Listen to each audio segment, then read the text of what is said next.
Hello everyone. I am the storyteller and I am here to help you today. I know you use this video to fall asleep, so before that, like the video and subscribe to the channel. Also, where are you from and what time are you watching? Now get comfortable and relax. The Quiet Contagion. Line 6 doesn't stop here anymore. Phase 1, the unsettling mundane. The city breathes through its subway. It's a cliché, the kind of thing my agency, Sterling Cooper Light for the Digital Age, would slap on a tourism campaign. NYC, we move you. But like most clichés, it's rooted in a deep, metallic truth. The city's circulatory system is a web of steel tracks in dark tunnels, and for the 7 years I've lived in Brooklyn, my life has been regulated by the rhythm of the 6 train. My name is Leah. I'm a marketing assistant, which is a sterile way of saying I spend 8 hours a day finding new ways to describe the color beige for high-end furniture catalogs. It's a life measured in Pantone swatches and subway stops. I live in a 3rd-floor walk-up in Park Slope with a ficus I'm slowly killing and a view of a brick wall. My routine is my armor. 7 a.m. alarm. 7:45 a.m., leave the apartment.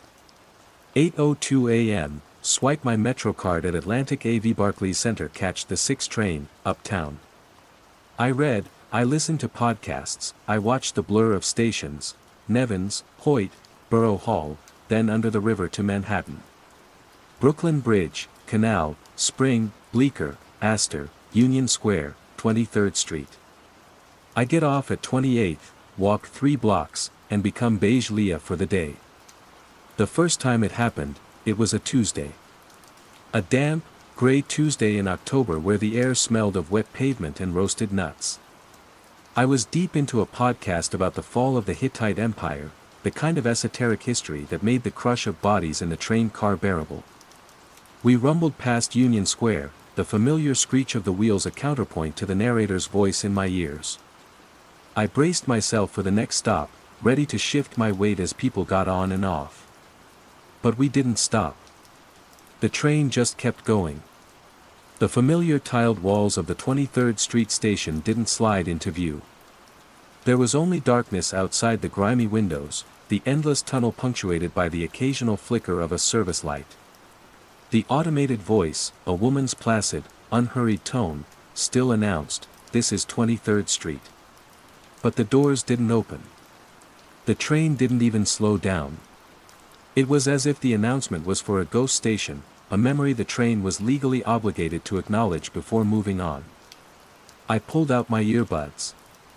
A few people glanced up, a flicker of mild confusion on their faces, but it passed in a second. They went back to their phones, their books, their 1,000-yard stares. I looked around, waiting for someone to curse the MTA, to shake their head in collective frustration. Nothing. The train simply pulled into 28th Street as if the previous stop had never been scheduled. Did we just skip 23rd? I asked the woman standing next to me, a woman in a sharp business suit. She looked at me, her expression not annoyed, but blank. Utterly blank. They announced 23rd, I added, feeling my own uncertainty mount. No, she said, her voice flat. This is 28th. And she pushed past me out the doors. I stood there for a moment, disoriented. Maybe I'd zoned out. Maybe they'd announced they were running express, and I'd missed it through the podcast. It was the most logical explanation. The MTA was a fickle god, its ways were often mysterious and infuriating. I got off the train and walked to work, pushing the incident to the back of my mind. At lunch, I mentioned it to Mark from the design team. We were in the sterile white break room, the air thick with the smell of microwaved curry. Weirdest thing on the 6 this morning, I said, stirring my yogurt. The train announced 23rd Street but just blew right through the station. Didn't even slow down. Mark looked up from his phone, a frown creasing his forehead. The 23rd Street station? Yeah. That station's been closed for years, Leah. I laughed. A short, nervous puff of air. What? No, it hasn't. I got off there last week to meet Chloe for drinks. Mark's frown deepened into something resembling pity. No, I'm pretty sure. They closed it for that big track realignment project. It's been, God, at least 5 years. Maybe more. That's impossible, I said, the yogurt suddenly tasting like chalk. I have a MetroCard statement on my phone. I swiped in at 23rd and Lex last Thursday. Probably a glitch, he said, already turning back to his phone, his interest evaporated. Or you're thinking of 28th. They sound alike. I felt a cold prickle on my arms. He wasn't arguing with me, he was correcting me, as if I'd forgotten that the sky was blue. His certainty was absolute. It was terrifying. That evening, I didn't take the 6 train home. I walked to the N/R line at 28th and Broadway, meeting a different rhythm, a different view. The walk felt strange, the familiar cityscape suddenly alien. Was I losing my mind? Stress could do that, right? My boss had been writing me about the Q4 projections, and my dad had been calling with his usual litany of health complaints. Maybe my brain had just blue-screened. When I got home, I immediately went to my laptop. I pulled up my credit card app. There it was, clear as day. Last Thursday, 6:17 p.m. Charge, $2.75. Vendor, MTNYCT PAYGO 23ST and LEX. I let out a breath I didn't realize I'd been holding. It was real. I wasn't crazy. Mark was wrong. The whole city could be wrong, for all I cared. I had a digital footprint. A receipt from reality. I scrolled through my phone's photo gallery, looking for more tangible proof. I found a selfie Chloe and I had taken 2 months ago. We were standing on a subway platform, laughing. In the background, clear as day, was the mosaic tile band on the wall. Black letters on a white background, framed by an elegant terracotta border, 23rd Street. I screenshot the photo and my bank statement and sent them to Chloe. Leah, see? I told you. Mark at work tried to tell me the 23rd Street station was closed for years. So weird. Her reply came back almost instantly. Chloe, LOL what? That's 28th Street babe. Look at the tile work. I zoomed in on the photo. My heart hammered against my ribs. The tiles were a familiar Beaux-Arts style, a cream and green faience. I'd seen them 1,000 times. But the letters, they still looked like 23rd Street to me. I stared until my eyes watered. Was that a 3 or an 8? The angle was a little off. It could be an 8. It could be. Leah, and the bank statement. Chloe, weird. Must be a system error. The MTA is a mess. You okay? You seem stressed. I didn't reply. I sank onto my couch, the ficus silently judging me. The digital proof, my solid anchor, was being explained away with a casual shrug. A glitch. A trick of the light. Stress. Everyone had a rational explanation. The problem was, I was the only one who needed one. For everyone else, there was nothing to explain. Over the next week, I became obsessed. I rode the 6 train every day, my face pressed to the glass as we approached the space between Union Square and 28th. The train never slowed. The tunnel remained stubbornly dark. The automated voice never said 23rd Street again. It was as if the word itself had been scrubbed from the system. The digital map inside the newer train cars now showed the line jumping directly from 14th Street Union Square to 28th Street. I started taking pictures of the maps in every station I passed through. I scoured the MTA website for announcements about a station closure. Nothing. Not a whisper. It hadn't closed. According to the entire world, it had been gone for years. It had never been there for me to use in the first place. Then, a new strangeness began to creep in at the edges. It started at work. My boss, a woman named Janice who communicated primarily through terse emails, was standing by the coffee machine. She was talking to Mark. "We need to circle back and harmonize the deliverables," Janice said. Her voice was normal, but the phrase was odd. Stilted. It sounded like something a bad AI would generate. Mark nodded sagely. "Of course. We'll maintain optimal workflow." I paused on my way to my desk. Optimal workflow. Mark usually communicated in grunts and pop culture references. The two of them continued their conversation, a string of bizarre, bloodless corporate jargon that felt less like a discussion and more like a script. They weren't looking at each other, just staring at the coffee pot, their eyes glazed over. The moment passed. Janice grabbed her coffee and walked away, and Mark went back to his desk. 5 minutes later, I heard him cracking a joke about a reality TV show. It was like a brief, localized storm of weirdness had passed over them and dissipated. I tried to dismiss it. Every office has its own painful dialect of buzzwords. But it felt different. It felt inserted.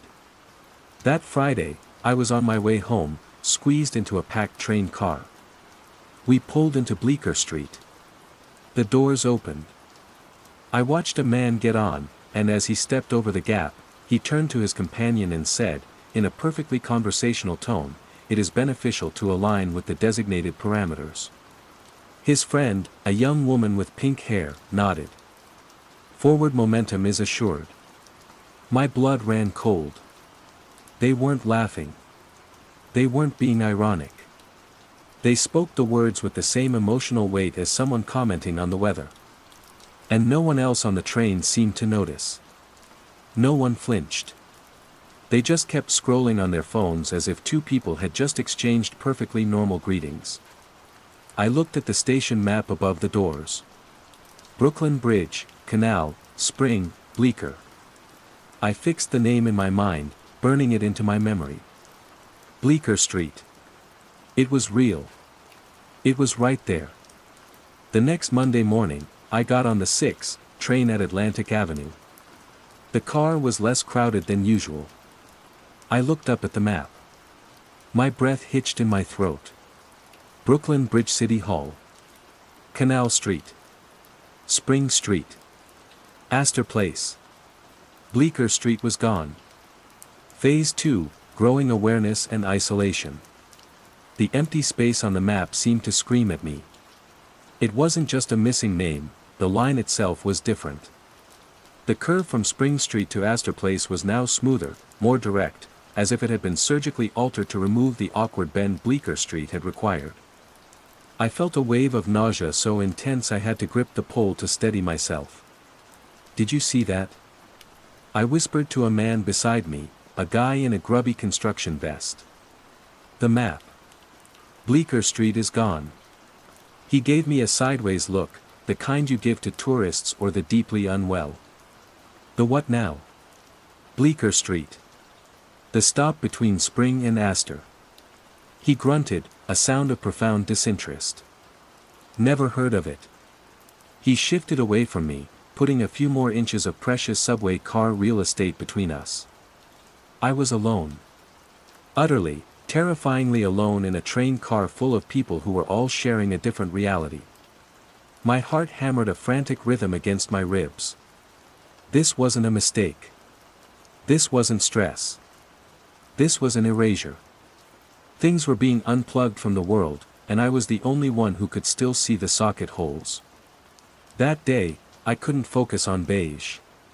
Every Pantone chip looked gray. Every email from Janice seemed to contain a hidden, nonsensical message. "Please action this item to ensure synergistic alignment." The words vibrated with the same alien frequency as the phrases on the train. I felt a growing, paranoid certainty that they were connected. The disappearances and the new language. One thing was being taken away, and another was being put in its place. I went home and pulled out a fresh moleskine notebook, the kind I bought with optimistic intentions and never used. On the first page, I wrote, "The Quiet Contagion." It felt dramatic, but it was the only phrase that fit. Below it, I started a list. The vanished. 1, 23rd Street, 6 line, disappeared on or around Tuesday, October 12th. Last confirmed use by me, Thursday, October 7th, collective memory, closed for years. 2, Bleecker Street, 6 line, disappeared on or around Monday, October 25th. Last confirmed sighting by me, Friday, October 22nd. Collective memory, never heard of it. On the next page, I started another list. The phrases: harmonize the deliverables. Maintain optimal workflow. It is beneficial to align with the designated parameters. Forward momentum is assured. I started carrying the notebook everywhere. It became my Bible. My sanity check. I documented everything. Every time I heard a new, strange phrase, I wrote it down. A barista told a customer, "Your beverage has been actualized." 2 cops on a street corner, one saying to the other, "The sector is functioning within acceptable norms." It was spreading. The language was seeping into the everyday, spoken with a calm, eerie placidity. The people who said them weren't zombies, they were just updated. Their conversational software had received a patch, and the rest of us, no, the rest of me, was running on an obsolete operating system. My isolation deepened. I tried, one last time, to talk to Chloe. We met for dinner at a small Italian place in my neighborhood, a place we'd been to a dozen times. "I'm worried about you," she said, pushing a piece of calamari around her plate. "You seem distant. And you keep talking about these subway stations." "Because they were real, Chloe." I insisted, my voice louder than I intended. A few heads turned. "We've used them together. Bleecker Street. We got off there to go to that bookstore you love, the one with the cat." Chloe's face was a mask of genuine concern. "Honey, that bookstore is on Spring Street.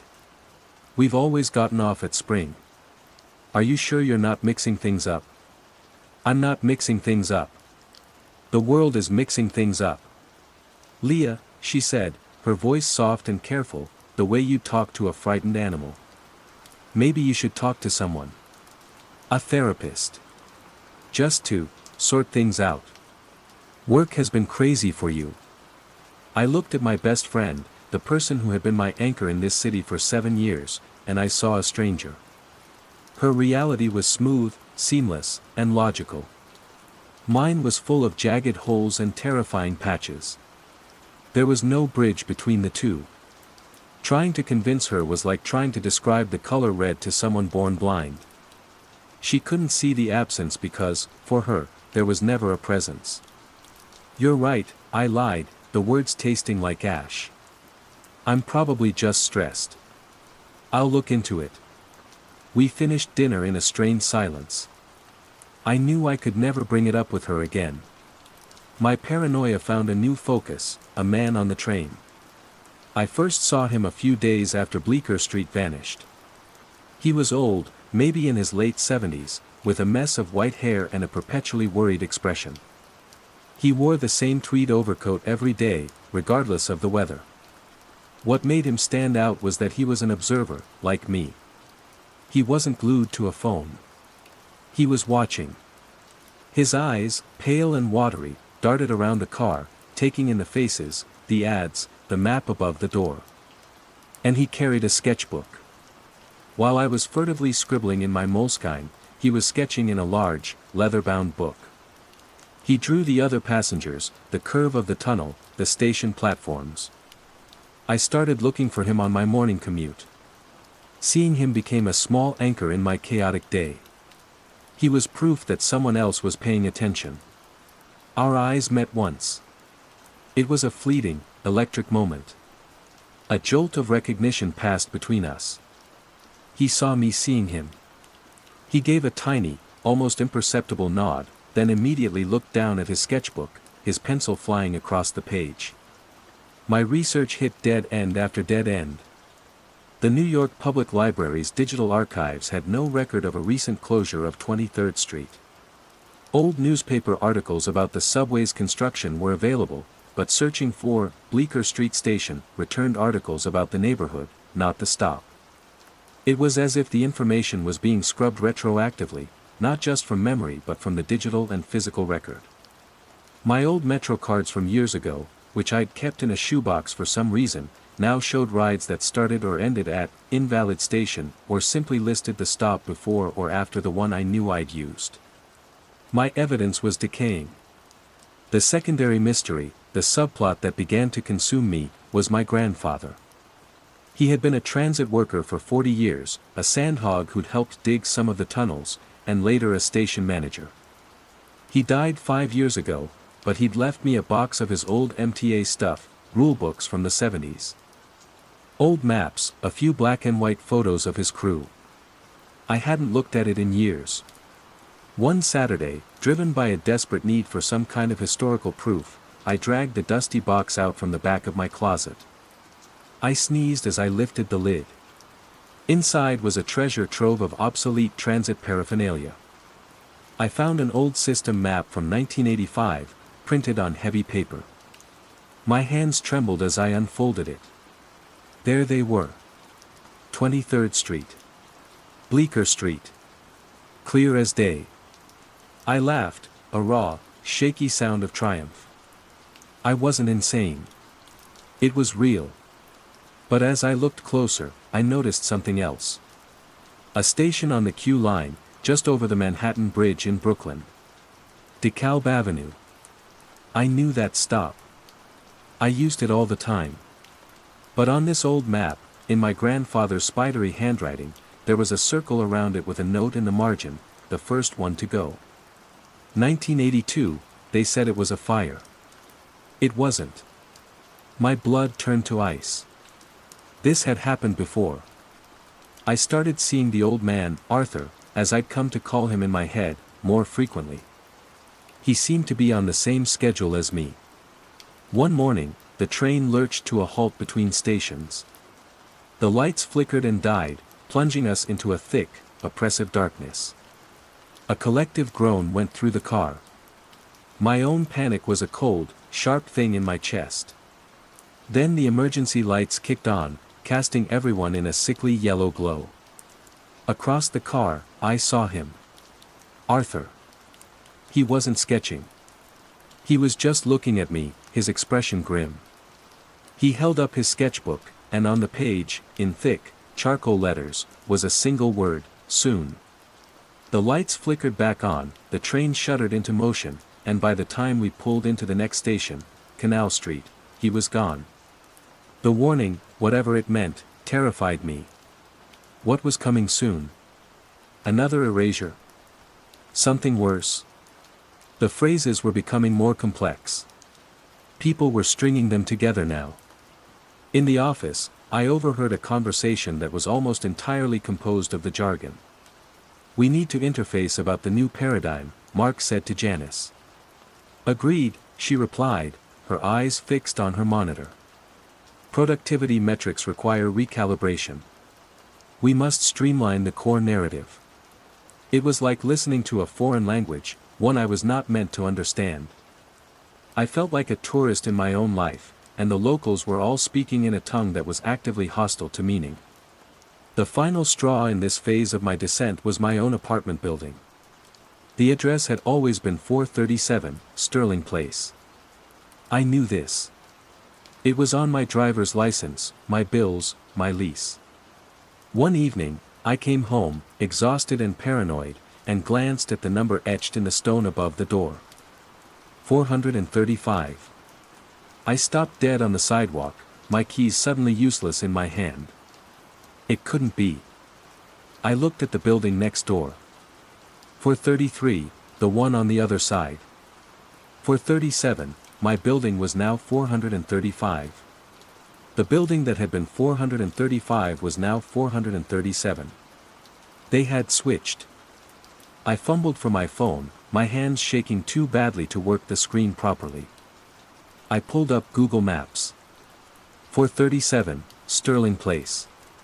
The pin dropped squarely on the building next to mine. My building was clearly labeled 435. I tried my keys in the lock of 435. They worked. I walked up the 3 flights of stairs to my apartment. The number on my door, which for 7 years had been 3B, was now 3A. The key slid into the lock and turned. Inside, everything was the same. My dying ficus, my couch, my box of my grandfather's things. But the name of the box I was standing in had been changed. The world had been edited, right down to my front door, and I was the only one who had the previous draft. The isolation was no longer a feeling, it was a physical state. I was an island of memory in a sea of seamless, updated reality. Phase 3, the nature of the threat and escalation. The discovery that my own address had been rewritten pushed me past paranoia and into a state of cold, methodical action. The fear was still there, a constant low hum beneath my skin, but it was now overlaid with a desperate need to understand. I wasn't just a victim anymore, I was an investigator. My only lead was the old man, Arthur. I started altering my routine. Taking earlier and later trains, hoping to find him again. For a week, I saw no sign of him. The city felt emptier, the contagion spreading silently. The phrases were now ubiquitous. News anchors on TV would say things like, "Officials are encouraging procedural adherence to ensure community stability." It was a creeping semantic fog, blurring the edges of communication. Then, one rainy Thursday, I found him. He was on the downtown platform at Union Square, sketching the intricate ironwork of the ceiling. He looked older, more tired than I remembered. I approached him cautiously. "Arthur?" I said. I had no idea if that was his name, but it felt right. He didn't look up from his sketchbook. "I've been wondering when you'd work up the nerve." His voice was a dry rasp, like rustling leaves. "You know what's happening," I said. It wasn't a question. "I know what I see," he corrected, still sketching. "Same as you. You see the gaps. The edits. What is it?" I whispered, glancing around. A transit worker nearby was sweeping the platform, his movements rhythmic and automatic. He was humming, but it wasn't a tune, it was a low, monotonous drone. Arthur finally looked up, and his pale eyes fixed on me. They were sharp, intelligent, and filled with a profound weariness. Imagine the city is a text. A vast, endlessly complex document. Every street, every person, every memory is a word, a sentence, a paragraph. Now, imagine someone has come along with a red pen. A very efficient, very ruthless editor. An editor? Who? He shrugged, a small, fatalistic gesture. Does it matter? A corporation, a government, an AI, a god with a passion for minimalism. The who is irrelevant. It's the what that should concern you. The text is being revised. Streamlined. Redundant passages are being deleted. Subway stations, I breathed. And memories. And inconvenient addresses, he said, with a thin, knowing smile that told me he knew about my apartment. Anything that complicates the narrative. Anything that's messy, inefficient, or old. And the phrases? I asked, pulling out my moleskine. What are they? That's the new text being written in, he said, tapping a page in his own sketchbook. The replacement. Simple. Clean. Vague enough to mean anything and specific enough to demand compliance. It's boilerplate for the soul. It's language designed to prevent thought, not convey it. We stood in silence for a moment, two lonely scholars of a decaying world. The train pulled in with a screech, and the transit worker stopped sweeping. He turned his head and said to no one in particular, "Transit vehicle has achieved designated position. Boarding may now be initiated." Then he resumed his sweeping. "My grandfather," I said suddenly, the memory of his note hitting me. He was a transit worker. He left a note on an old map, from 1982. He said a station disappeared then. DeKalb Avenue. Arthur's eyes widened slightly. DeKalb, yes. I remember that. A slow burn. They started by closing it for weekends. Then nights. Then a gas leak. Then a fire. Then, it was just gone. People forgot it was ever there. That was an early test, I think. A beta version. They were less efficient then. Now, he gestured to the seamless map inside the train car. Now the edits are instantaneous and retroactive. Much cleaner code. He was my ally.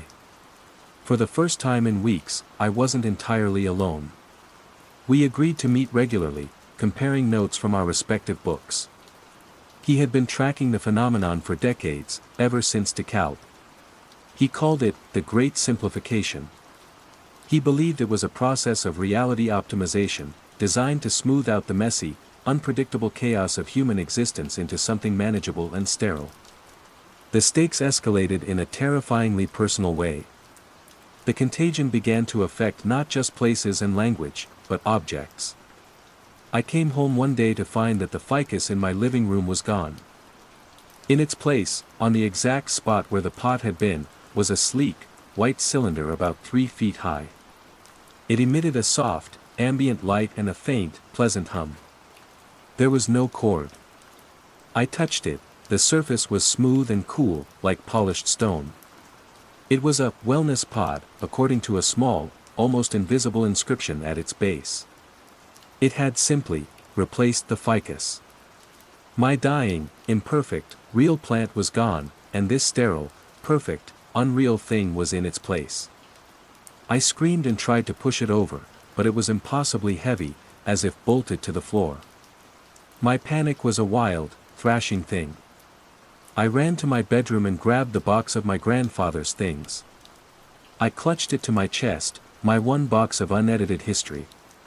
My alliance with Arthur became my only lifeline. We'd meet in parks, in dusty library corners, in the few remaining coffee shops that hadn't been replaced by automated, nutrient dispensaries. But I began to notice a change in him, too. A subtle degradation. He started losing his train of thought mid-sentence.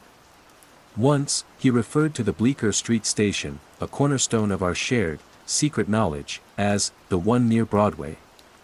When I corrected him, he looked confused for a moment. Right, Bleecker, he'd said, but the conviction was gone. The simplification was coming for him, too. His memories, his own observations, were starting to fray at the edges. The most horrifying moment came during what would be our last meeting. We were sitting on a bench in Central Park, watching a group of people performing what looked like Tai Chi, but their movements were jerky, robotic, and they were all chanting in unison. Bodily harmony enhances collective function. They're getting more organized, I murmured, writing it down in my notebook. Arthur didn't respond. I looked over at him. He was staring at the group, his sketchbook lying open on his lap. But his expression was not one of clinical observation. It was placid. Empty. Arthur. I said, my voice tight. He turned to me slowly, a faint, serene smile on his face. It is important to synchronize with the prevailing frequency, Leah. The phrase hit me like a physical blow. It was one of the newer ones I had documented just last week. He said it without a trace of irony. He wasn't quoting it, he was stating it. No, I whispered. Arthur, no. Don't. Resistance creates unnecessary friction, he continued, his voice the same dry rasp, but now devoid of its former intelligence. It was just a sound. One must accept the streamlined path. Forward momentum is assured. He picked up his pencil, but instead of sketching the scene, he began to methodically cross out his old drawings. He scribbled thick, black lines over his detailed sketches of lost stations, of worried faces, of the city's vanishing texture. He was editing his own history, erasing his own resistance. I stood up and backed away, my notebook clutched to my chest like a shield. He didn't seem to notice. He was focused on his task, a look of peaceful purpose on his face. My ally was gone. The contagion had consumed the only other person who understood. The red pen had found him, and he had welcomed the edit. I ran. I ran out of the park, away from the chanting people and the ghost of the man I knew. I was back to being an island, but now I knew the sea levels were rising. The simplification wasn't just happening to the world was actively participating in it. It was a quiet, consensual surrender of complexity for comfort. That night, the environmental warping became more pronounced, more aggressive. The streetlights outside my window no longer just flickered. They began to pulse in a slow, rhythmic pattern, a silent, hypnotic beat. The shadows in my apartment stretched and moved in ways that defied the light source, clinging to the corners of the room like black mold. When I glanced in the mirror, for a split second, my reflection wasn't my own. It was a smoother, calmer, more generic version of me, with eyes that were placid and empty. The threat was no longer just external. It was trying to get in. It was knocking on the door of my own perception, offering me the same peace it had given Arthur. The peace of forgetting. The comfort of the script. And a terrifying, treacherous part of me was exhausted enough to consider letting it in.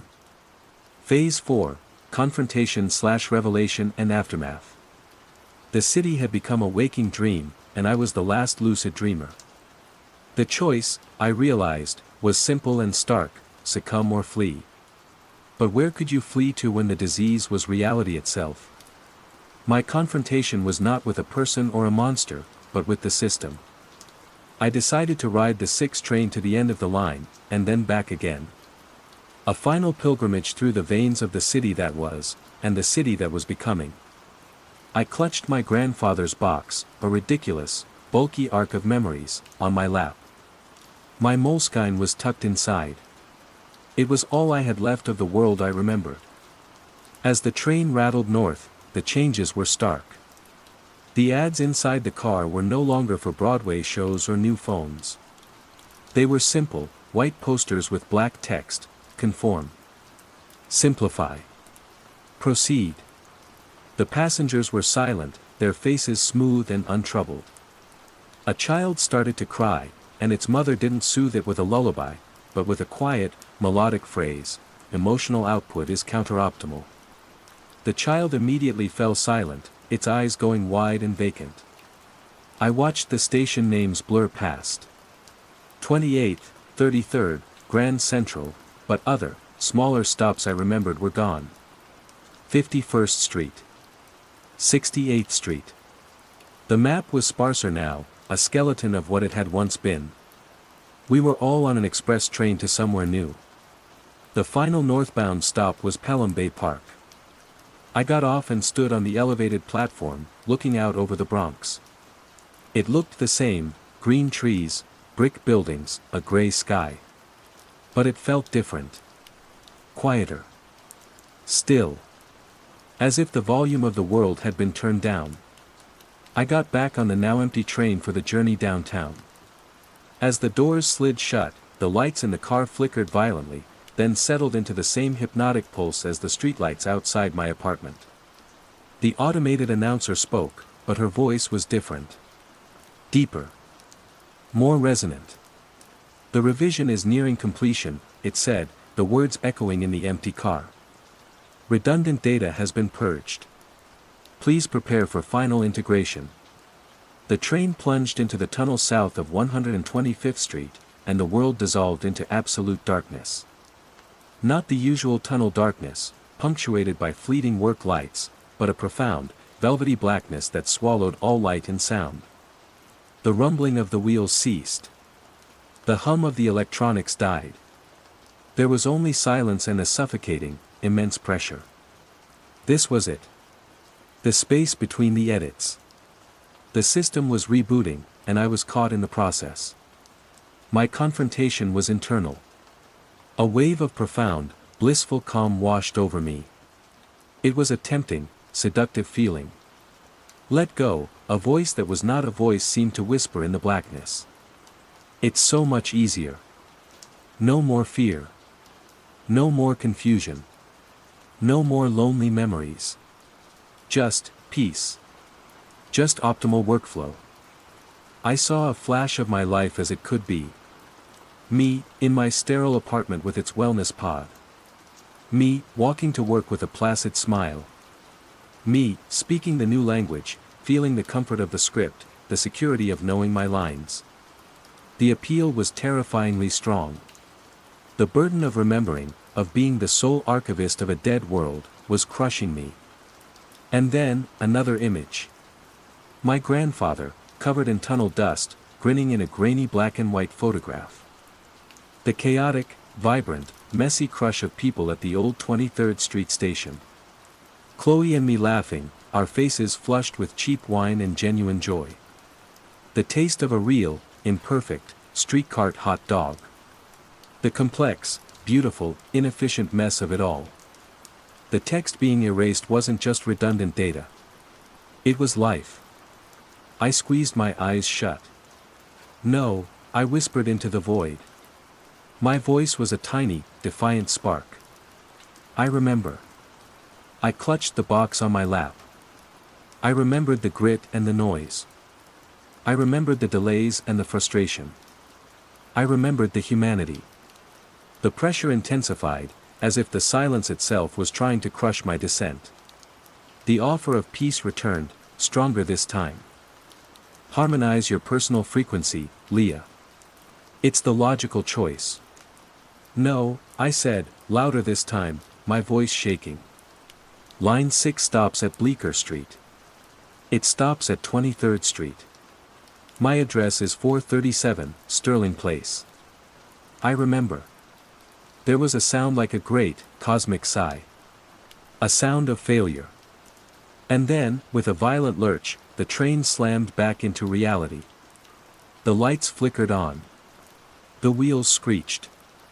We were pulling into 116th Street. Everything looked the same, but I knew I had refused the update. I had chosen to remain obsolete. I don't know how much time has passed since that night in the tunnel. The days blend into one another. I exist in the city, but I am not of it. I have adapted, but I have not surrendered. I learned the script. I have to. It's a matter of survival. I can say, maintain optimal workflow, with the best of them. I nod placidly when my boss, Janice, who is no longer a person but a walking collection of corporate aphorisms, talks about streamlining the core narrative. I am an actor in a play I despise, but my performance is flawless. They cannot see the screaming behind my eyes. My apartment is my sanctuary. The wellness pod is still there, humming its serene, empty song, but I've covered it with a blanket. My grandfather's box is my most precious possession. At night, I take out the old maps and the photos. I read my own frantic scribbles in the Moleskine. I recite the names of the vanished stations like a prayer: 23rd Street, Bleecker Street, 51st, 68th, DeKalb Avenue. I am the last priestess of a forgotten religion. Sometimes, I see them. Other glitches in the system. A flicker of panic in someone's eyes before it's smoothed over. A tourist who looks at a map with profound confusion. A brief, human moment of frustration before the placid mask slips back into place. They are out there, others who are fighting, or have just begun to notice the quiet contagion. This morning, I was on the 6 train. It is a clean, silent, efficient vessel now. It glides through the tunnels with none of the old, beloved rattle and screech. A young woman got on at Grand Central. She was looking around, her eyes wide with a terror I recognized instantly. She looked at the map, then at the dark tunnel outside, then back at the map. Her reality was just beginning to fracture. She looked lost. She looked like me. The automated voice, deep and calm, announced our arrival. Now approaching Union Square Hub. Disembark for streamlined transfers. The young woman's breath hitched. She looked at me, a silent plea in her eyes. Is this real? Am I going crazy? The old me would have tried to explain. The old me would have reached out, offered a hand, and been dismissed as a madwoman. The new me, the survivor, simply turned to her. I gave her a small, serene, perfectly empty smile. Don't worry, I said, my voice a flawless imitation of the placid calm around us. Just maintain optimal workflow. Forward momentum is assured. Her face fell, the brief spark of hope in her eyes extinguished. She looked away, defeated. The train doors slid open. I had given her the script. I had reinforced the wall of her prison. I had survived. And in doing so, I had become part of the contagion. My own quiet, terrible part of it. The part that remembers, and does nothing. The horror is not that the world has changed. The horror is that I am learning to live in it. The color of time. Phase 1, the unsettling mundane. It began with the lemons. 3 of them, waxy and brilliantly yellow, resting in a white ceramic bowl on my late mother's kitchen counter. I was there to pack, to perform the grim archaeology of a life concluded. The air in her suburban Melbourne house was thick with the scent of dust and faded lavender potpourri. As I stood staring at the fruit, a sound bloomed in the quiet room. It was a clear, high C, ringing with the purity of a crystal glass being struck. I flinched, my eyes darting around the empty kitchen. The refrigerator gave its usual arthritic hum.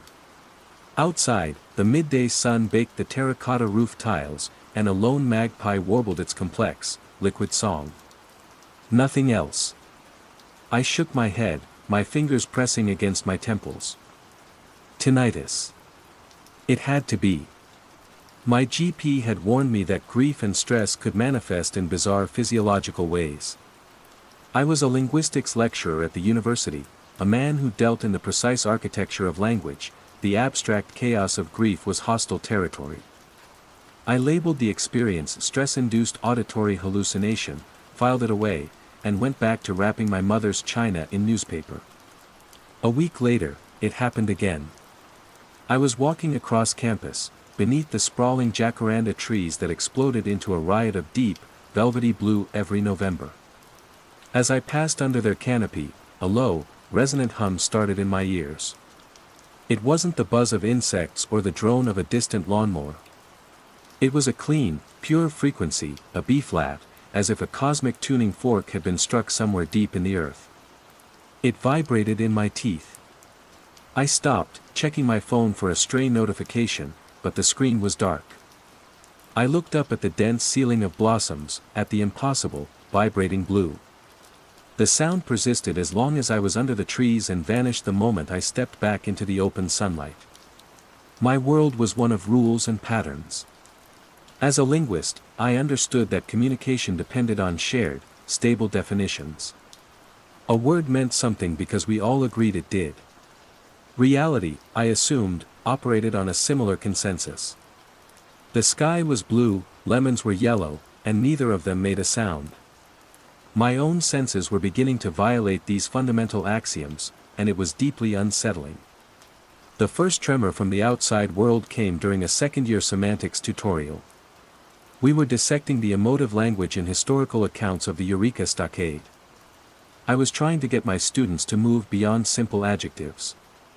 How did the author convey the mood on the morning of the attack? I asked, scanning their faces. A young man named Ben, a bright, usually articulate student, raised his hand. "Sir," he said, his brow furrowed in concentration. "The whole morning, it just felt like burnt orange." I waited for the elaboration, the metaphor to be unpacked. It didn't come. The other students nodded slowly, a murmur of assent rippling through the room. "Burnt orange?" I prompted. "Can you expand on that, Ben? What does that mean in terms of the atmosphere? Tense? Fearful? Resigned?" Ben looked at me, his expression one of genuine confusion, as if I were the one being obtuse. "No, sir. Not like burnt orange. It was burnt orange. The feeling of it. The taste of the air. The quality of the dread had a distinct terracotta hue, a young woman named Chloe added, as if it were the most obvious observation in the world. I felt a cold prickle at the base of my neck. This wasn't poetry, it was a statement of fact. I looked from face to face. They weren't being difficult or creative, they were communicating a shared experience I was not privy to.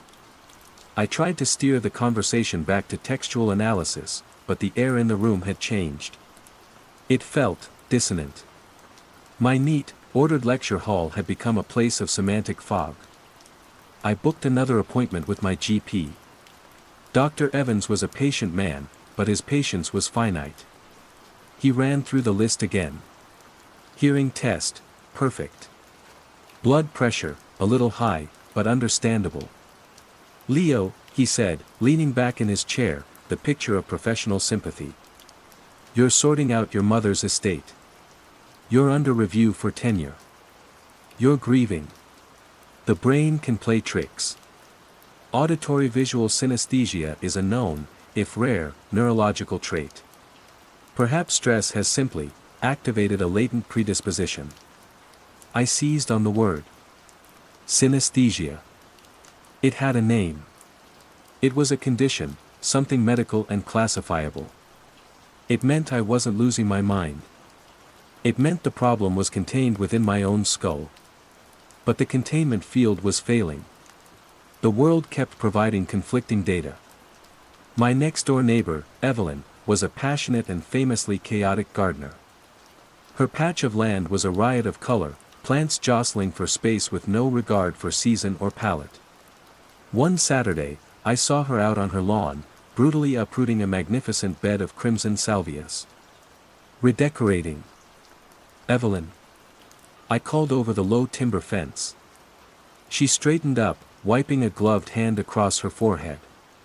She was a placid woman in her late 60s, her face a roadmap of gentle smiles. Oh, hello, Leo. Just a bit of tidying. The reds were getting awfully loud. I gave a hesitant laugh. Loud? Dreadfully, she said, her expression perfectly serious. Clashing with the quiet of the blues.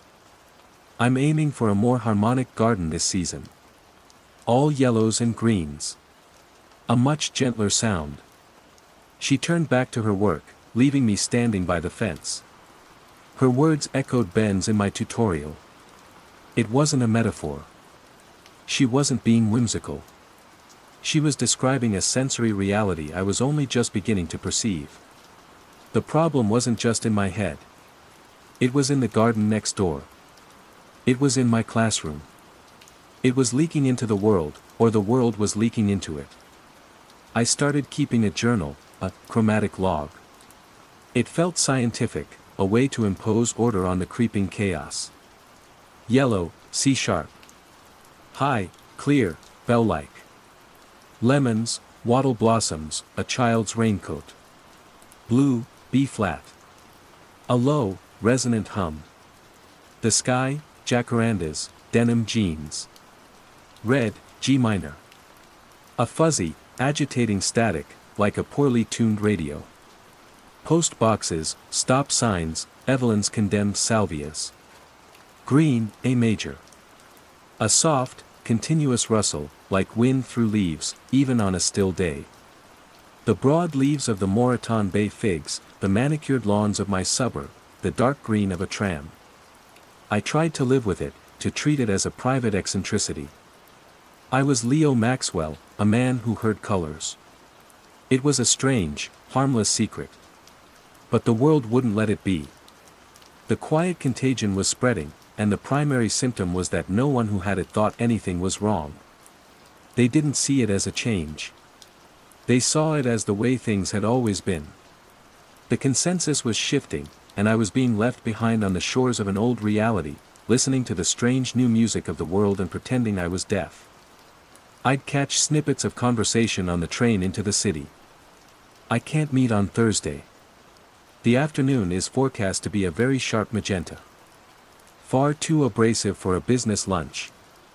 He's a good man, but his ideas are so beige. It was everywhere. Language, the very bedrock of my professional and intellectual life, was eroding. It was being replaced by a new syntax based on a sensory input I was only just beginning to decipher. One evening, I sat in my mother's silent house, the boxes stacked around me like monuments to a forgotten civilization. I looked at an old photo of her, smiling, wearing a bright yellow cardigan. The sound of a bell, clear and sweet, filled the room. For the first time, the sound wasn't just a strange hallucination. It was a memory. It was the sound of her laughter. A wave of grief and a new, more profound terror washed over me. The colors weren't just making sounds. They were absorbing meaning. They were becoming the meaning itself. And I, the linguist, the man of words, was slowly becoming illiterate in the language of this new world. Underscore underscore underscore underscore underscore underscore underscore underscore underscore underscore underscore underscore underscore underscore underscore underscore. Phase 2, Growing Awareness and Isolation. The anomaly, once a series of isolated quirks, began to cohere into a disturbing, self-organizing system. The subtle preferences I'd noticed on the tram became overt. One morning, I boarded my usual carriage to find it almost entirely occupied by people wearing shades of blue and gray. A man in a mustard-colored scarf stood hesitantly by the door, and I watched as 3 different people in navy suits shifted their bodies to block the empty seat next to them. There was no malice in it, just a calm, unified sense of exclusion. He belonged in another carriage. The next car down, I saw through the connecting window, was a vibrant, clashing sea of reds and oranges. The public transport system was segregating itself by hue. My attempts to find an anchor in the storm of perceptual change led me to Dr. Anika Sharma, a sharp, inquisitive neuroscientist from the university's cognitive science department. I decided against telling her that I was hearing colors. Instead, I framed it as an academic inquiry, a linguistic phenomenon I was tracking. Anika, have you noticed the explosion in synesthetic metaphors in common parlance lately? I asked over coffee in the bustling campus cafe. She stirred her latte, her dark eyes thoughtful. It's funny you should mention that. I've seen a few articles on pop psychology sites. The new color vocabulary, that sort of thing. Most academics are dismissing it as a social media trend. You know, like an Instagram filter for language. I think it's more than that, I pressed, trying to keep the desperation out of my voice. The usage is so consistent. It's behaving like a pidgin language, but one based on sensory data. It's as if people are accessing a shared, nonverbal layer of information and trying to describe it. Anika was intrigued. A mass cognitive shift. That's a bold hypothesis, Leo. You'd need data. Hard data. Brain scans, longitudinal studies. You're talking about a fundamental rewiring of the human sensorium. She saw it as a fascinating academic problem, a potential paper. For me, it was the terrifying texture of my daily life. Her clinical interest was a life raft, but it was floating in a different ocean. It was a dead end. My isolation deepened. My department head, a kindly but deeply conventional man named Professor Albright, called me into his office. Leo, he began, steepling his fingers. His office was a study in brown and burgundy, a low, muddy thrum that made my teeth ache. I just wanted to check in. See how you're coping. After your mother, well.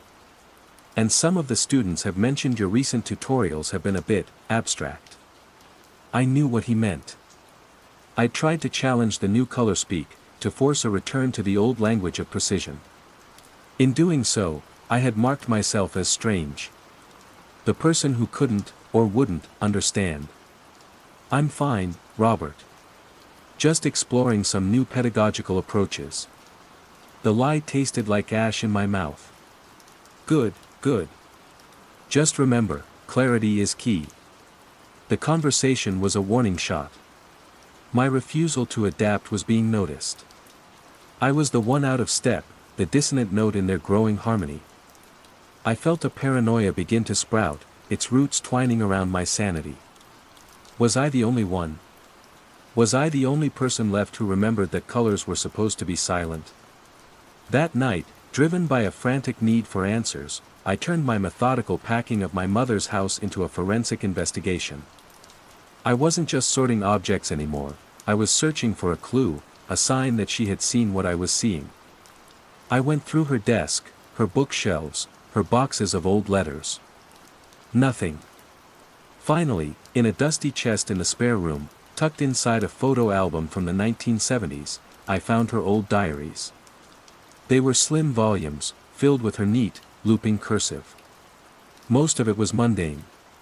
Weather reports, notes about her garden, social engagements. I read for hours, the gentle rustle of the green-bound covers a soft counterpoint to the growing dread in my chest. Then I found it. An entry from the winter of 1978. June 12th. A terrible gray day. The sky hummed again. That awful, flat sound. Harold thinks I'm going mad. He says the sky is just the sky. But I can hear it. It's pressing down. The color feels so heavy. My breath hitched. I flipped forward. A few pages later, another entry. July 3rd, tried to wear my yellow scarf today, for cheer. But the sound of it was too sharp. It felt like shouting in a library. I had to take it off. The world feels so much better in quiet colors. It wasn't me. It wasn't new. My mother had heard it too. A smaller version, a subtler wave, but she had heard it. The relief was so profound it almost buckled my knees. I wasn't mad. I wasn't alone. But the relief was swiftly followed by a chilling realization. This was hereditary. Or recurring. It was a pattern.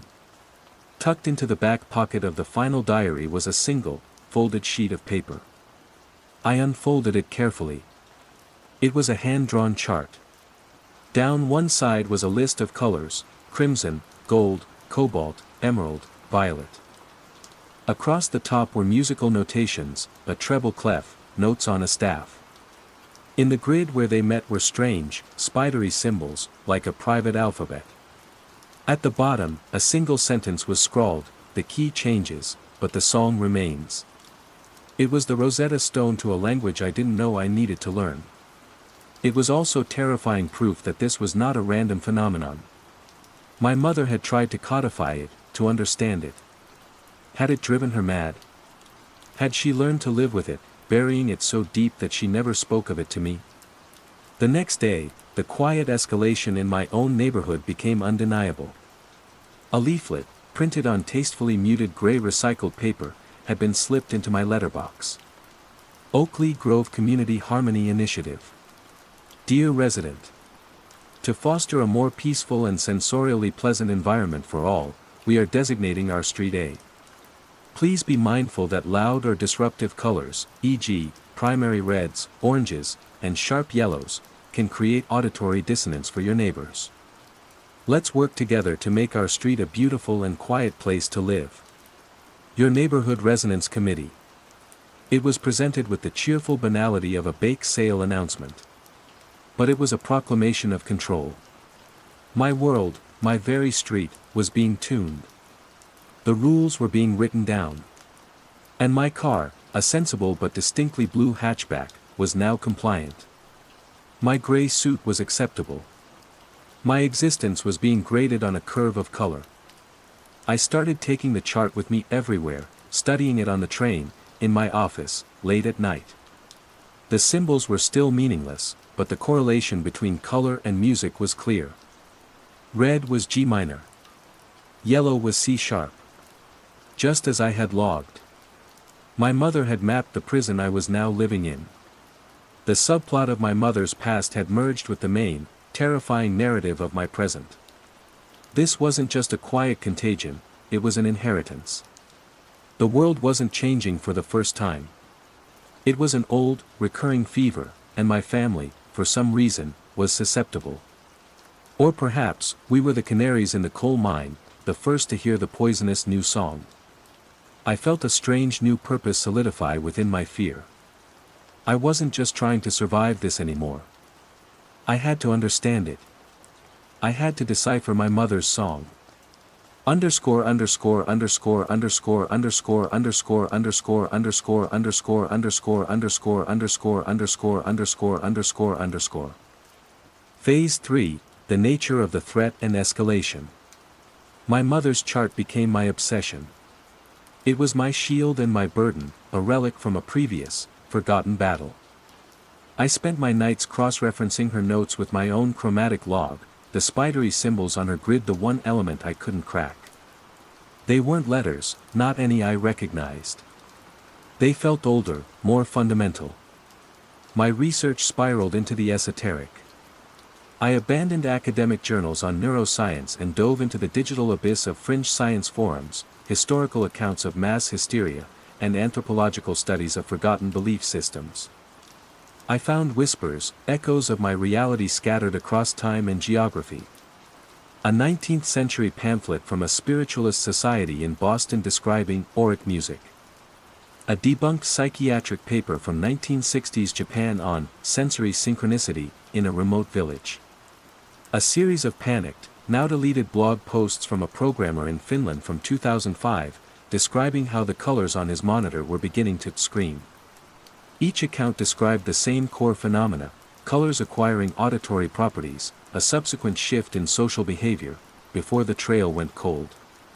My theory began to crystallize, moving from a vague notion into a terrifyingly cohesive hypothesis.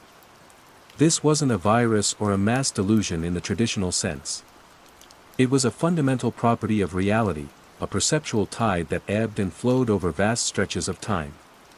For most of history, humanity had existed in a state of sensory separation, the ebb tide.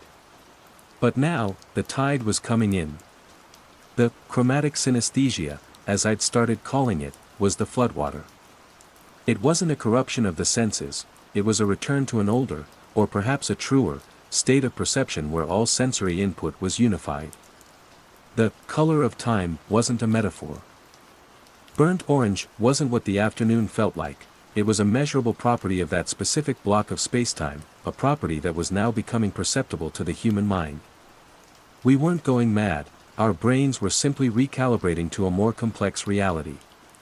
Armed with this terrifying new framework in my mother's diary, I felt a surge of desperate courage. I had to try to reach Anika again. She was a scientist. She dealt in evidence.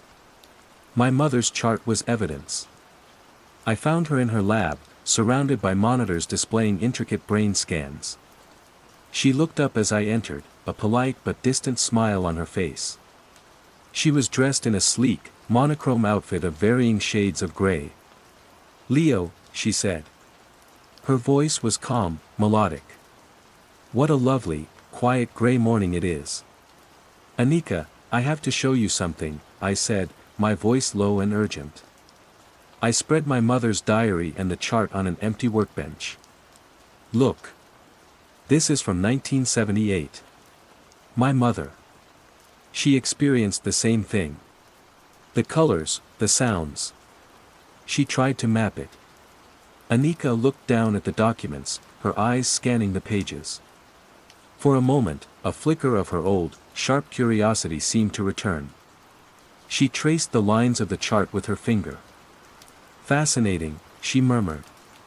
"A folk taxonomy of color-sound correspondence. The aesthetic impulse is a powerful thing." "No, it's not aesthetics." I hissed, my control fraying. "It's a warning. It's a key. Anika, you have to see this for what it is. Reality is changing. We talked about it." She looked up at me, and her gaze was one of serene, bottomless pity. The scientist was gone, replaced by a true believer. "Oh, Leo," she said softly, her voice now perfectly harmonized with the gray hum of her outfit. "We were talking about language. About metaphors. It's all just poetry, isn't it? A way to describe the beautiful resonance of the world. She gestured around her lab. All this work, she said, indicating the brain scans, I thought it was about mapping neurons. But I was wrong. It's about finding the dissonant nodes in the brain. The parts that can't hear the music. The parts that are still stuck on the old, silent words. A cold dread, heavier than any I had felt before, settled in my stomach. She hadn't just succumbed. She was actively working in service of the contagion. She was trying to cure the people like me. My one potential ally was now part of the threat, armed with the tools of science to enforce the new consensus. The isolation was absolute. I was a heretic in a world of new converts, and the Inquisition was run by neuroscientists. I backed out of her lab, muttering an apology. As I fled down the corridor, I noticed for the first time that the university departments were being reorganized. The philosophy department was now housed with music and fine arts, under a new banner, the Faculty of Harmonic Inquiry. The physics and engineering buildings were repainted in stark, clashing primary colors, a zone of intentional, productive dissonance. The world wasn't just being redecorated, it was being fundamentally restructured according to this new sensory logic. The stakes escalated from social pressure to something more tangible and menacing. The color dissonance was no longer a matter of quiet exclusion. I was in the city center, near Federation Square, when I saw it. A group of tourists, bright and loud in a rainbow of mismatched souvenir t-shirts and hats, were laughing and taking photos. Their clothes created a visual and auditory chaos, a cacophony of screeching yellows, booming reds, and humming blues all shouting over each other. A crowd began to gather. They were all dressed in the muted earth tones of the area, sandstone, slate gray, dusty brown. They didn't speak. They didn't shove. They simply formed a silent, enclosing circle around the tourists. Their disapproval was a palpable force, a low, collective growl of harmonious brown and gray tones that seemed to suck the air from the space. The tourists' laughter died. They looked around, their faces paling with a primal, instinctive fear. They were prey. Hemmed in by a silent, serenely hostile herd. One of them, a man in a garish green shirt, tried to push through the circle. Nobody touched him, but the crowd pressed infinitesimally closer, the unified hum of their attire rising in pitch, becoming physically uncomfortable. Defeated, the tourists huddled together and then, as one, retreated into a nearby shop. Minutes later, they emerged, all wearing identical, compliant gray, I Heart Suit Melbourne jumpers. The crowd dissolved as silently as it had formed. I stood frozen, my heart hammering against my ribs. This wasn't passive aggression anymore. It was control. A quiet, terrifying form of behavioral enforcement. You complied, or you were sonically and socially suffocated. You tuned yourself to the key of your location, or you would be silenced. My blue car, my varied wardrobe, my very refusal to participate, they weren't just eccentricities anymore. They were acts of rebellion. And I was beginning to understand that in this new world, rebellion would not be tolerated for long. The quiet contagion was developing an immune system, and I was an invading pathogen. Underscore underscore underscore underscore underscore underscore underscore underscore underscore underscore underscore underscore underscore underscore underscore underscore. Phase 4, Confrontation/Revelation and Aftermath. The confrontation came on a Tuesday. The sky was a flawless, humming sapphire. According to the neighborhood resonance schedule, which now arrived weekly with the junk mail, my street had been designated a primary red zone. It was a day for high energy, for action, for loud, declarative statements. It was the worst possible day for me to try and leave. I had to get to my mother's house, to retrieve the last of her diaries. It felt like a vital, final mission. As I backed my quiet, unassuming blue car out of the driveway, I saw them. My neighbors. They emerged from their houses, not in a rush, but with a slow, deliberate purpose. Evelyn from next door, the baker from down the street, the young family from across the way. They were all dressed in brilliant, declarative shades of red. They stood in the street, forming a loose, silent barricade. They didn't hold signs. They didn't shout. They simply stood there, existing in their prescribed color. The sound was overwhelming. My mother's chart had designated red as G minor, a fuzzy, agitating static. Multiplied by 20 people, it was a physical force. It was a wall of white noise that pressed in on the car, making the windows vibrate. The air crackled with it. It scraped at my sanity, an auditory sandpaper rubbing my nerves raw. I revved the engine, a pathetic act of defiance. The sound was swallowed by the immense, unified static of the color red. They didn't flinch. Their faces were serene, placid, their eyes holding no malice, only a profound and unshakable certainty. I was the one making a scene. I was the discordant element. I couldn't run them down. The thought was absurd. This wasn't a physical battle I could win. It was a psychological and sensory war, and I was outgunned. My options narrowed to two.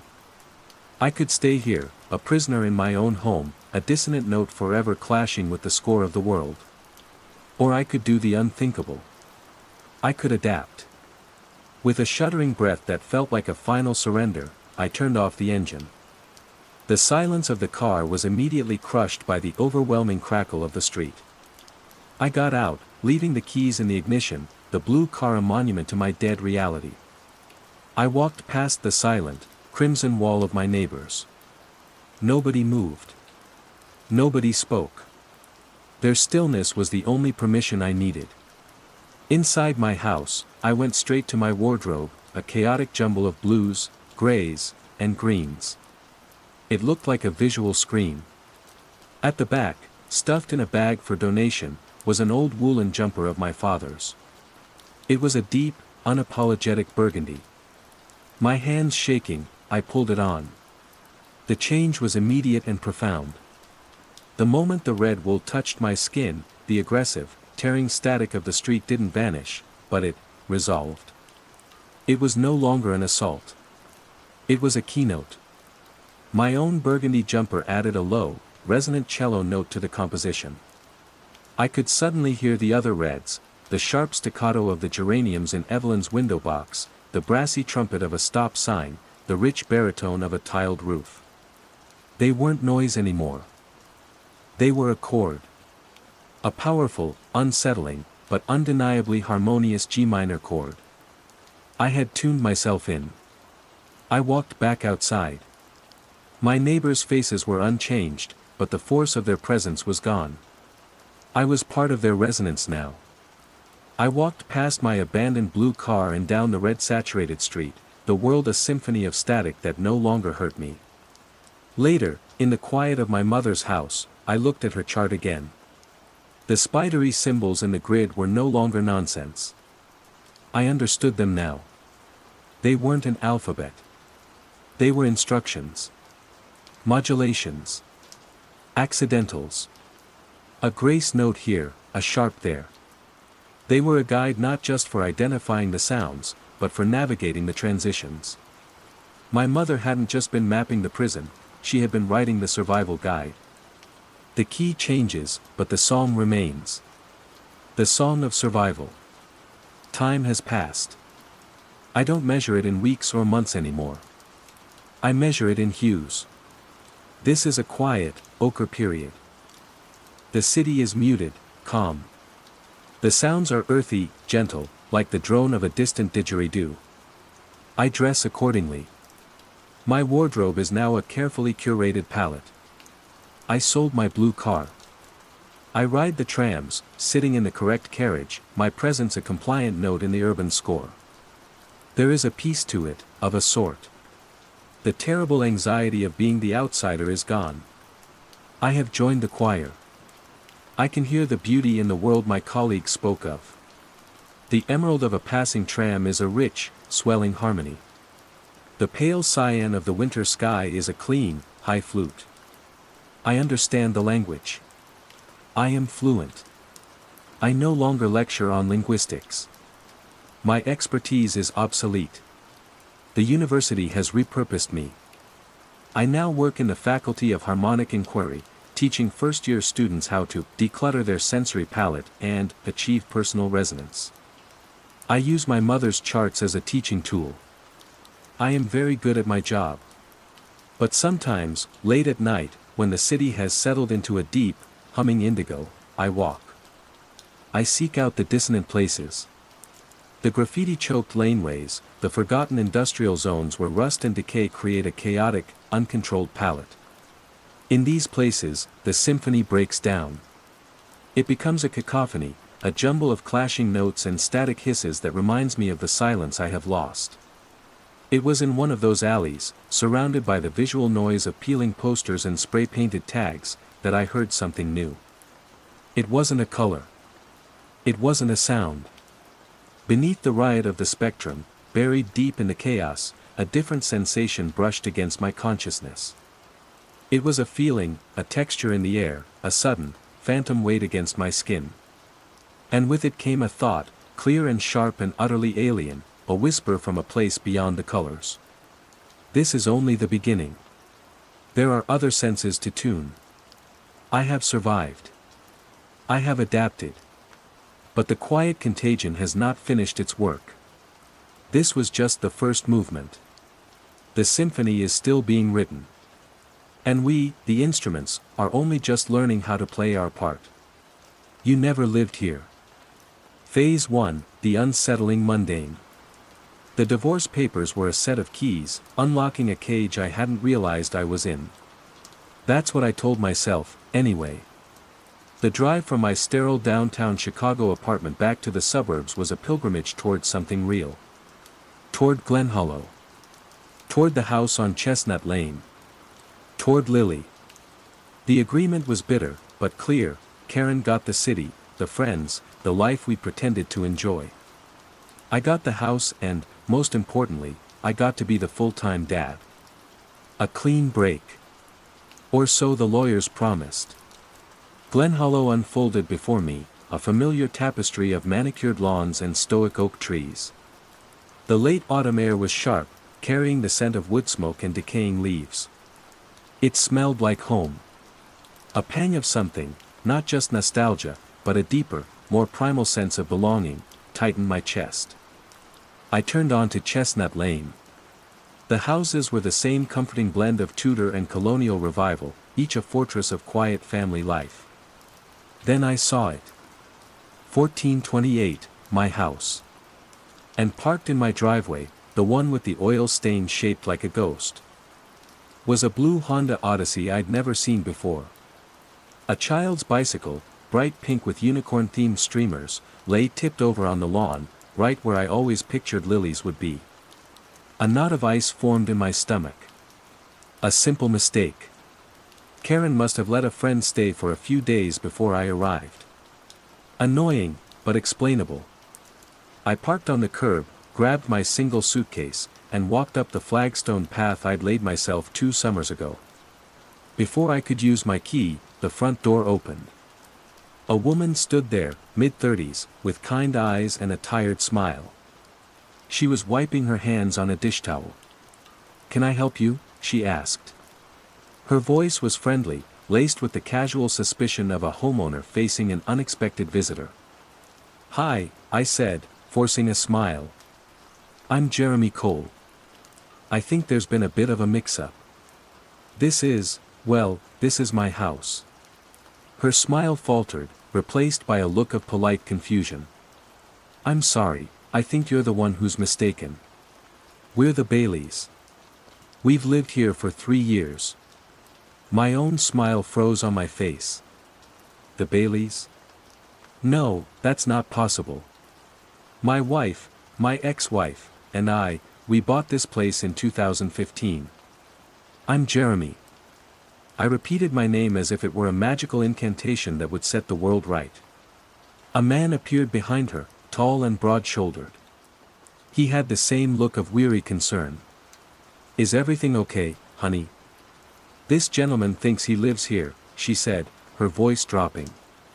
I held up my keys, the metal cool and solid in my trembling hand. "Look. I have the keys. See? The Medico deadbolt I installed myself. I stepped forward and inserted the key into the lock. It wouldn't turn. It didn't even feel like it seated properly, grinding against tumblers that were alien to it. Panic, cold and sharp, pricked at the base of my skull. That's impossible, I muttered, jiggling the key uselessly. Sir, the man said, his voice firm but not unkind. I think you should leave. You've clearly got the wrong address. No. This is 1428, Chestnut Lane. I know this house.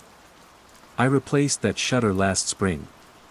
I pointed to the second-floor window on the left. There's a pencil mark on the doorframe in the kitchen, a little giraffe, where we measured the height. The couple exchanged a look. It was the kind of look you give a madman, a cocktail of pity and fear. There's no giraffe mark, the woman said softly. Please. You're scaring my kids. Defeated, I backed away. My mind raced, scrabbling for a logical explanation. This was a scam. A sophisticated, cruel scam by Karen. She must have sold the house out from under me, forged my signature, paid these people to play dumb. It was monstrous, but it was the only thing that made sense. My first call was to the Glenhollow police. An Officer Miller met me at the end of the block, his cruiser idling quietly. He was patient, listened to my frantic story, and then walked up to 1428, Chestnut Lane. I watched from the sidewalk as he spoke to the Baileys. He came back a few minutes later, holding a tablet. Mr. Cole, I'm sorry, he said, his tone professional and distant. I've run the property records. The deed was transferred to a Mark and Sarah Bailey from a holding company 3 years ago. Before that, it was owned by an elderly couple, the Martins, who built it in the 70s. Your name isn't on any of the paperwork. Not now, not ever. That's a lie. It's forged. My voice was getting shrill. Sir, if you believe you're the victim of fraud, your recourse is civil, not criminal. You need to talk to your lawyer. He handed me a card. For now, I have to ask you to leave the neighborhood. The Baileys are feeling harassed. My world was tilting. I checked into a grim little motel off the highway, the kind where the bedspread feels sticky. The air smelled of stale cigarettes and desperation. My desperation. The next morning, I called my lawyer, Mr. Abernathy. His voice was a reedy, comforting presence I'd clung to throughout the divorce. Jeremy, good to hear from you. How's the move-in going? That's what I'm calling about, Arthur. There's a problem. A big one. There are people in the house. They claim they've lived there for years. I explained the situation. The police, the deed. Good heavens, Abernathy clucked. That sounds like a title nightmare. Karen must have pulled a fast one. We'll get to the bottom of it. I'll start by filing an emergency injunction. We'll cite your residency and the custody agreement regarding your daughter. A wave of relief washed over me. Finally, someone who was on my side. Exactly. They need to be out. I can't have strangers in the house when it's my week with my daughter. There was a pause on the line. A strange, crackling silence. You're, what? Abernathy asked. His voice had changed. The confident legal tone was gone, replaced by a note of genuine puzzlement. My daughter, I repeated, slower this time. Lily. The custody agreement. You drafted it. I'm sorry, Jeremy, I don't follow. Your daughter. Is that a legal term I'm not familiar with? A dependent trust? Some new kind of asset? He pronounced the word slowly, as if it were a foreign object in his mouth. My blood ran cold. What are you talking about, Arthur? Daughter. My child. Lily. A child? He sounded even more confused. Jeremy, the divorce was finalized on the grounds of irreconcilable differences. There were no children involved. The paperwork was very clear on that. We would have had to establish a completely different set of parameters. What are you saying? My voice was a whisper. I'm saying the divorce was between you and Karen Cole. Two parties. No dependents. Jeremy, are you feeling all right? The stress of this property dispute must be getting to you. I hung up the phone. My hand was shaking so violently I could barely set it back in the cradle. I stood up and walked to the greasy mirror above the dresser. My reflection stared back, pale and hollow-eyed. "Daughter," I said to the man in the mirror. The word felt strange on my own tongue now. Heavy. Unfamiliar. Like a word I'd read in a book once but had forgotten the meaning of. I could see a face in my mind, a small, laughing face with my eyes and Karen's smile, framed by blonde hair. But the label for it, the word that connected me to her, was becoming hazy, like a photograph fading in the sun. I scrambled for my wallet, pulling out the one picture I carried. It was of me and Lily at the Lincoln Park Zoo, a bright summer day. She was on my shoulders, her hands gripping my hair. I stared at the photo. There I was, grinning, younger, happier. And on my shoulders, there was nothing. Just the blurred background of the primate house. My arms were raised, my hands gripping empty air. The photo was of a man, alone, pretending to hold something that wasn't there. I staggered back and sat heavily on the bed, the springs groaning in protest. This wasn't a scam. This wasn't fraud. This was something else. The world wasn't just lying to me. It was erasing the truth. It was taking a pair of scissors to the very fabric of my life and snipping out the parts that mattered most. And I was the only one who could still see the holes. Phase 2, growing awareness and isolation. The first few days were a fugue state of denial and frantic digital archaeology. I treated it like a data corruption problem. My life was a server, and someone had deleted the critical files. My job had been as a data analyst. I find patterns in the noise. I could find the pattern here. I could restore from a backup. From the motel room, I scoured the internet. I searched for my old social media profiles, the ones Karen had insisted we maintain. They were gone. Not deactivated, but simply non-existent. I searched for Karen's. I found it, a professionally curated feed of art gallery openings and sophisticated dinners in the city. There were photos of her with friends. Photos of her alone. No photos of me. No photos of a little girl. In the years where our family should have been, there was just her. I searched county records, birth certificates.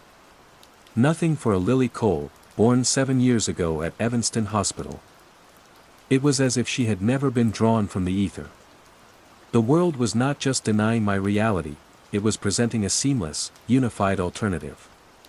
An alternative in which I was a childless, divorced man who had never owned a home in Glen Hollow. My anchor, my last hope, was the act of writing. I bought a stack of cheap spiral notebooks and a box of ballpoint pens. At the top of the first page, I wrote in shaky block letters, Codex of the Lost. Beneath it, I began to list them. Daughter, a person's female child. A girl or woman in relation to her parents. My daughter's name is Lily. She is 7. She loves the color yellow and hates crusts on her sandwiches. She has a gap between her 2 front teeth. The act of writing it down felt like an act of rebellion. It was proof. Tangible. But the contagion, the quiet erasure, was spreading. A week into my motel stay, I was watching an old movie on the room's flickering television. The hero, returning from war, swept the heroine into his arms and gave her a long, passionate kiss. I felt a familiar pang, a memory of kissing Karen on our wedding day, of kissing Lily's forehead goodnight. The next day, I went to a diner for breakfast. A young couple sat in a nearby booth, holding hands across the table. They leaned in close, their faces inches apart, and then simply stopped. They held the pose for a few awkward seconds, a strange tension in the air, before leaning back. The boy looked confused, the girl embarrassed. They went back to drinking their coffee in silence. I didn't think much of it until I went to pay my bill.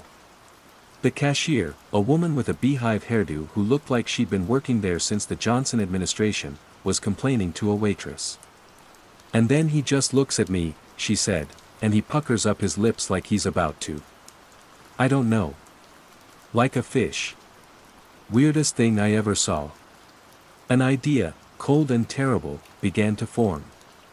At the library that afternoon, a place I'd started haunting, a sanctuary of recorded knowledge, I looked the word up in a heavy, unabridged dictionary. Kiss, to touch with the lips as a sign of love, sexual desire, or greeting. I returned to my motel and opened my codex. Kiss, the act of pressing one's lips against another person. A sign of affection. I needed to find Karen. She was the only other person who shared my original timeline.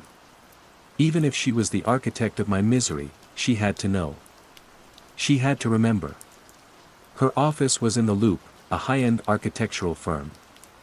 I took the metro train in, the rhythmic clatter of the wheels a metronome marking my descent into madness. The lobby of her firm was all glass and steel and minimalist furniture. The receptionist, a young man with sharp cheekbones and an even sharper suit, looked at me with bored indifference. "I'm here to see Karen Cole," I said. He tapped at his keyboard. "I'm sorry, we have no one by that name here." "That's impossible. She's a partner. Karen Cole. Architect." "Sir," he said, his voice dripping with condescension, "I have the full employee roster right here.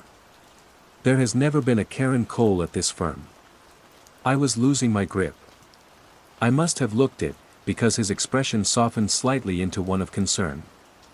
"Are you feeling okay, sir? Can I get you a glass of water?" I fled. Back on the street, the city noise was a physical assault.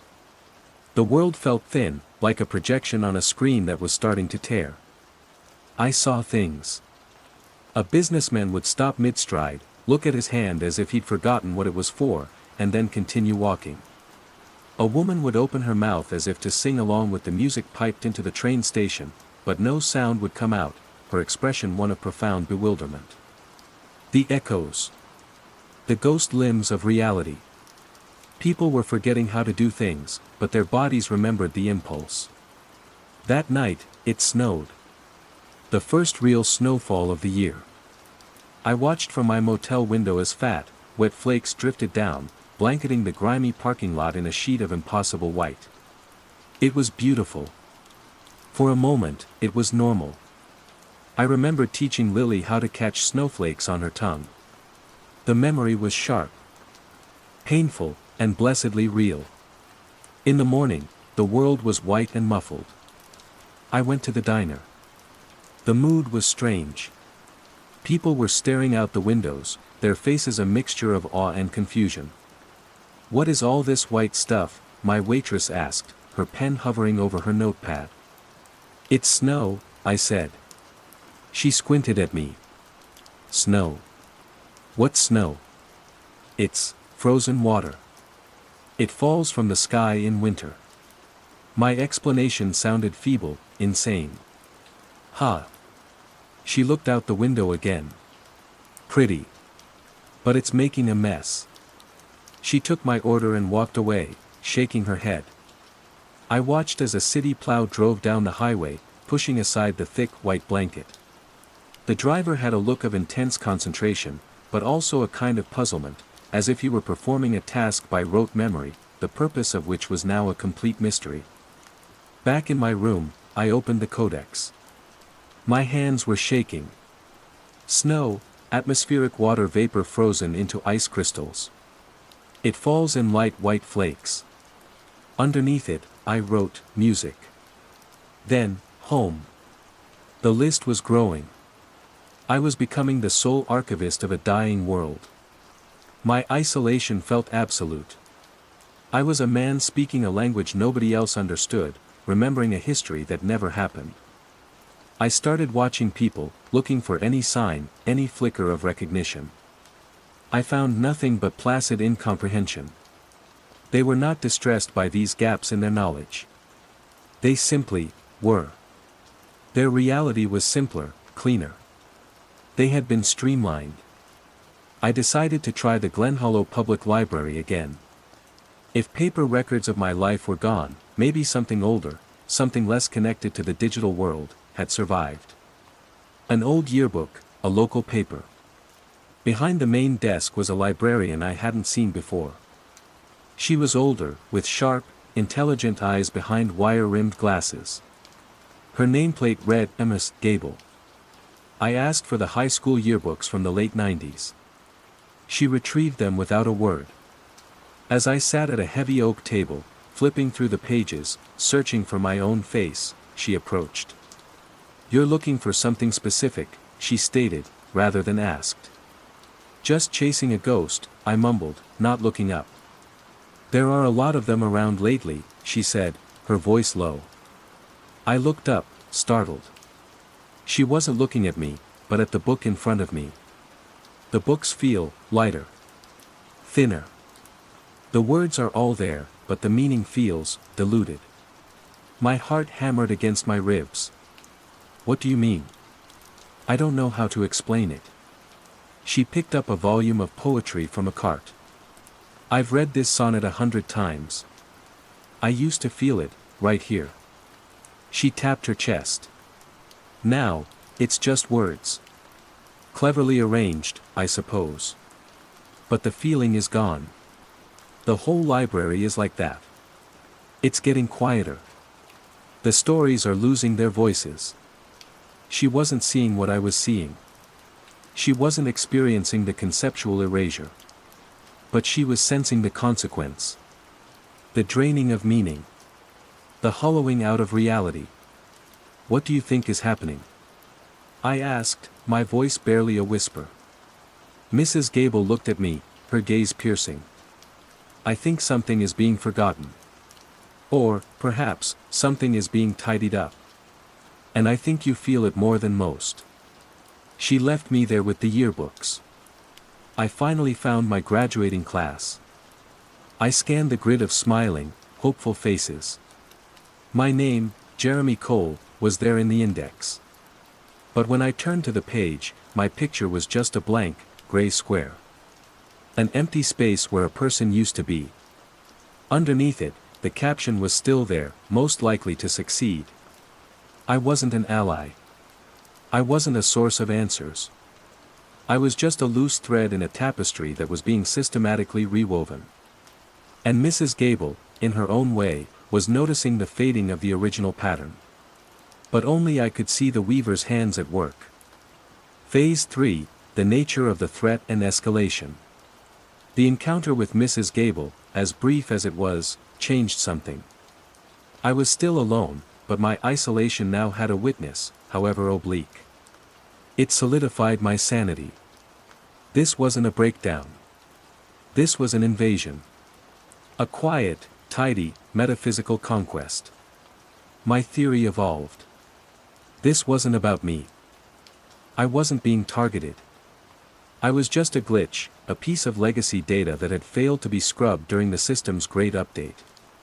The world was being upgraded to a simpler, more efficient operating system, and concepts like daughter, or kiss, or snow were deprecated features, buggy code that created messy, inefficient emotions.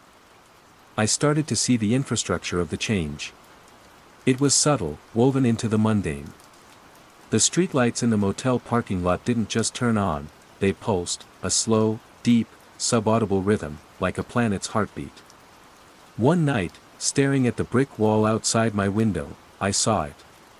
For a fraction of a second, the mortar lines between the bricks shimmered, the pattern of the bonds shifting from a standard running bond to an impossible, Escher-like geometry before snapping back. It was a screen refresh, a rendering error in my peripheral vision. The world wasn't just being forgotten, it was being actively rewritten, and the process was not yet seamless. The behavioral loops I'd noticed in others became more pronounced. I saw a man on a park bench going through the motions of playing a guitar, his fingers fretting and strumming silent air, a look of placid contentment on his face. The concept of music was gone, but the muscle memory, the ghost of the joy it brought him, remained. He was a walking echo. The danger of this new reality became terrifyingly clear one afternoon at a coffee shop. I was sitting in a corner, nursing a cup of black coffee, writing in my codex. The notebook was becoming my holy text and my burden. The ink on the earliest pages, especially the entry for "daughter," was beginning to fade. Not like old ink fades to brown, but it was becoming blurry, indistinct, as if the paper itself were trying to reject the foreign concept I'd inscribed upon it. The word "Lily" was a faint gray smudge. A man at a nearby table was on the phone, his voice loud and agitated. "No, you don't understand," he was saying. "We always went. Every year. To the cabin up north. The one on the lake." There was a long pause. "What do you mean, what's a lake?" he shouted, his voice cracking with desperation. "A lake. A big body of water. We used to swim in it. We had a boat." People were turning to stare at him. Not with anger, but with the same polite, vacant confusion I had come to dread. He was speaking gibberish. He was a man screaming in a forgotten language. "A lake," he bellowed, standing up, his chair clattering to the floor. "Lake." He collapsed back into his chair, clutching his head, a single, dry sob escaping his lips. He looked around the room, at all the blank faces, and I saw the same terror in his eyes that I saw in the mirror every morning. He saw it too. He was a glitch. I wanted to go to him, to tell him he wasn't crazy. But a cold, survivalist instinct held me back. You don't announce your presence to the exterminator. I paid for my coffee and left, my heart pounding. The next day, I walked past the same coffee shop. I looked inside. The man wasn't there. The chair he had knocked over was neatly tucked under the table. It was as if he had never been. I asked the barista if she'd seen the upset man from yesterday. She just smiled her placid smile. "It's been a very quiet morning," she said. That was the rule. If you fought it, if you tried to drag the old concepts back into the new, clean reality, you were marked for deletion. You were a bug that needed patching. The man who screamed about the lake was gone. Tidied up. My mission changed. It was no longer about restoration. It was about survival. And maybe, just maybe, about finding the source code of this damn thing. My obsession returned to the house. 1428, Chestnut Lane. That was ground zero for me. The place where my reality had first fractured. The Baileys, the family living there now, were they agents of this change? Or were they just the new tenants of a rewritten world, as oblivious as anyone else? I started watching the house. I'd park my car a block away, tucked behind a large hedge, and just observe. The Baileys lived a life of serene, frictionless pleasantness. They raked leaves. They washed their blue Honda. Their 2 children played in the yard. But it was all muted. Their laughter never seemed to carry. Their games were repetitive, lacking in genuine invention. They were like highly advanced animatronics performing a script called Suburban Family Life. One evening, as dusk settled, I saw it. Mr. Bailey was on his front porch, coiling a garden hose. As he worked, he paused and looked up at the sky, his face tilted. He brought his hands together in a strange gesture, cupping them as if to catch something. He held them there for a long moment, a look of faint, ancestral memory on his face, the ghost of a man remembering rain, before shaking his head slightly and resuming his task. The concept of rain was gone, but the instinct to shelter from it lingered. The house itself seemed to be the epicenter of the local effect. The streetlights near it pulsed more intensely. The shimmer, the flicker of reality being rewritten, was stronger in its vicinity. I remembered the void in my photograph, the blank space on my shoulders where Lily should have been. It wasn't just a deletion. It was a void. A null space. What if the house wasn't just the site of my loss, but the source of it? What if these erasures originated from specific points of strong emotional resonance? A place where a life was lived so fully, with so much love and pain and memory, that it became a tear in the fabric of the old world, a tear that the new reality was desperately trying to patch over. I had to get inside. I waited for a Tuesday. Tuesday was the day Mrs. Bailey took her children to a local, well, a place they went. Some kind of quiet, organized group activity that no longer had a name. Mr. Bailey left for his job, another nameless, road activity, at 8:15 a.m. sharp. That gave me a window. Picking the lock on the back door was surprisingly easy. The new lock the Baileys had installed was a standard, cheap model. My old, complex Medeco was gone. Simpler. More efficient. The inside of the house was both familiar and utterly alien. The layout was the same, but it was like a stranger's dream of a place I once knew. The walls were painted a sterile beige. The furniture was generic, inoffensive. All the quirks, the scuffs, the personality that Karen and I had imprinted on the space, were gone. It was a showroom. I walked into the kitchen. The doorframe where the giraffe pencil mark should have been was smooth, painted over. I ran my fingers over it. Nothing. I went upstairs. The master bedroom was neat, impersonal. The second bedroom, the one that had been Lily's, was now a guest room. A bland bed, a single lamp. No unicorn posters, no shelf of brightly colored books, no overflowing toy chest. But in the center of the room, the air was different. Colder. Thinner. I felt a strange pressure in my ears. I looked at the floorboards. Right in the middle of the room, the wood grain seemed to swirl, converging on a single point, like water draining from a tub. As I stared, the swirling intensified. The floorboards began to blur, the beige walls seeming to recede. The air grew thick and heavy, and a low hum vibrated through the soles of my feet. It was the hum of the rewrite engine. The sound of the universe defragmenting itself. I was standing at the edge of a null space.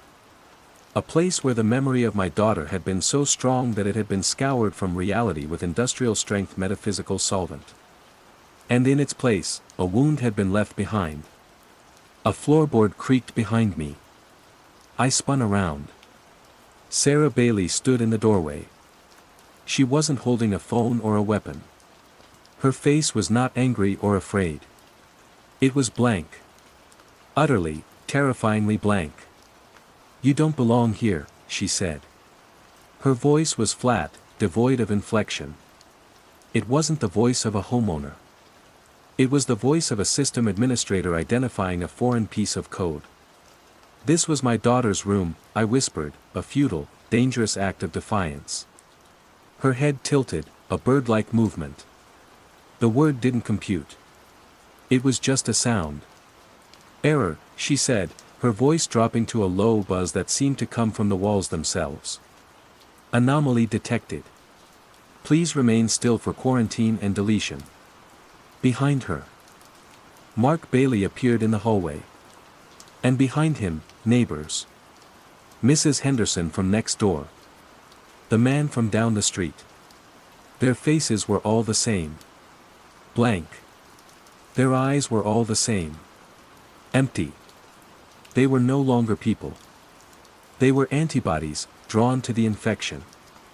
Drawn to me. They began to walk forward, slowly, silently.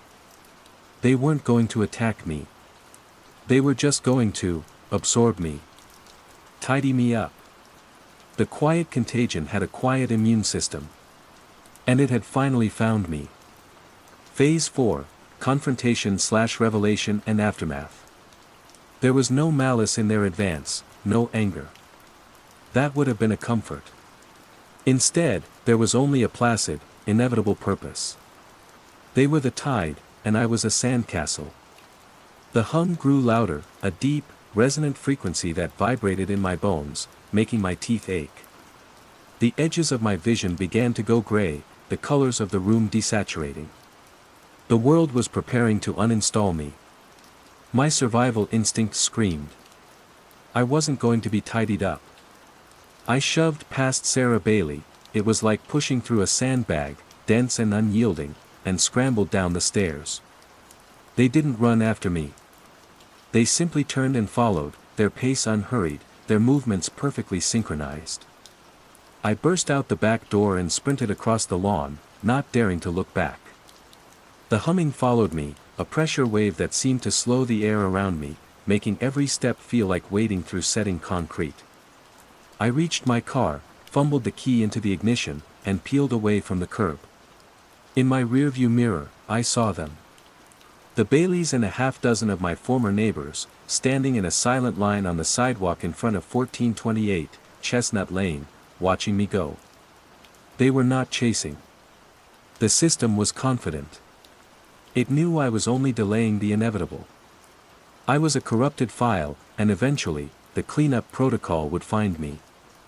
I drove for hours, with no destination, just a desperate need for distance. I ended up in a different state, in another anonymous motel, the landscape outside the window an unfamiliar configuration of strip malls and highways. But the silence, the quietness of the new world, was the same. In the sterile quiet of that room, I finally understood. The source wasn't the house. The source was me. My memories. The emotional charge of my past was the irritant, the foreign body that the new reality was trying to expunge. The house was just a focal point, a place where my memories were so concentrated that the erasure process had become visible, leaving behind a scar. The man in the coffee shop and his lake, Mrs. Gable and her poetry, we were all little pockets of radiation, leftover heat from a universe that had already gone cold. My codex was my last bastion. I opened it. The pages were almost illegible now. The words had bled into faint, ghostly shapes. Daughter. Kiss. Snow. Music. Home. Lake. Love. They were like archaic runes, their power and meaning lost to time. Holding on to them was marking me for deletion. I was faced with a choice, the only one that mattered. I could continue to fight, to hold on to these concepts, to scream my silent words into a world that couldn't hear them, until the system finally caught up and tidied me away. Or I could perform the deletion myself. I could let go. I sat on the edge of the stiff motel bed and closed my eyes. I didn't try to fight the hum anymore. I let it wash over me. I focused on one memory, the last pure one I had. Lily, age 5, on the tire swing in the backyard of the house on Chestnut Lane. The sun is warm on my face. The scent of cut grass is in the air. She is pumping her little legs, leaning back, her head thrown back in a peal of laughter. Her hair is a blonde halo in the sunlight. I held the image in my mind. It was perfect, crystalline. Then, I did the hardest thing I've ever done. I let go of the word. Daughter. I felt a physical jolt, like a circuit breaker tripping in my soul. The concept, the definition, the societal framework, it dissolved. The word became a meaningless sound. The connection was severed. But the image remained. The girl on the swing. The laughter. The feeling. The feeling. That was the key. The new reality could erase concepts, words, shared histories. It could tidy up language and memory. But it didn't seem to have a function for raw, uncategorized emotion. It could delete the file name, but not the orphan data cluster. I let go of love. The word evaporated, leaving behind only the warmth in my chest as I watched the girl on the swing. I let go of home. The word vanished, leaving behind the feeling of safety I had felt in that backyard. The humming in my head subsided. The pressure behind my eyes eased. I opened them. The world looked the same, but it felt different. I was different. The grayness at the edge of my vision was gone. I was no longer a bug. I was camouflaged. I picked up the codex. The pages were now completely blank. Smooth, white, empty paper. It was just a notebook. I left it on the motel bed and walked out. I had no name for the aching void inside me, no language to describe what I had lost. The memories were still there, but they were like photographs of a stranger's life. I could appreciate them, but the emotional ownership was gone. All that remained was a ghost limb, a phantom ache of a feeling I could no longer define. I walked the streets of this new, quieter America. I see the echoes everywhere. A woman traces the shape of a forgotten melody in the air with her finger. A man mouths silent words to a dog that feels a phantom loyalty it can't comprehend. We are all haunted, but only I know it. I am a man without a past, without a daughter, without a home. I am a repository of feelings that have no names. I don't know what this new reality is, or where it came from. Is it an invasion? An evolution? A mercy? I don't know. The concept of knowing itself feels thin, unreliable.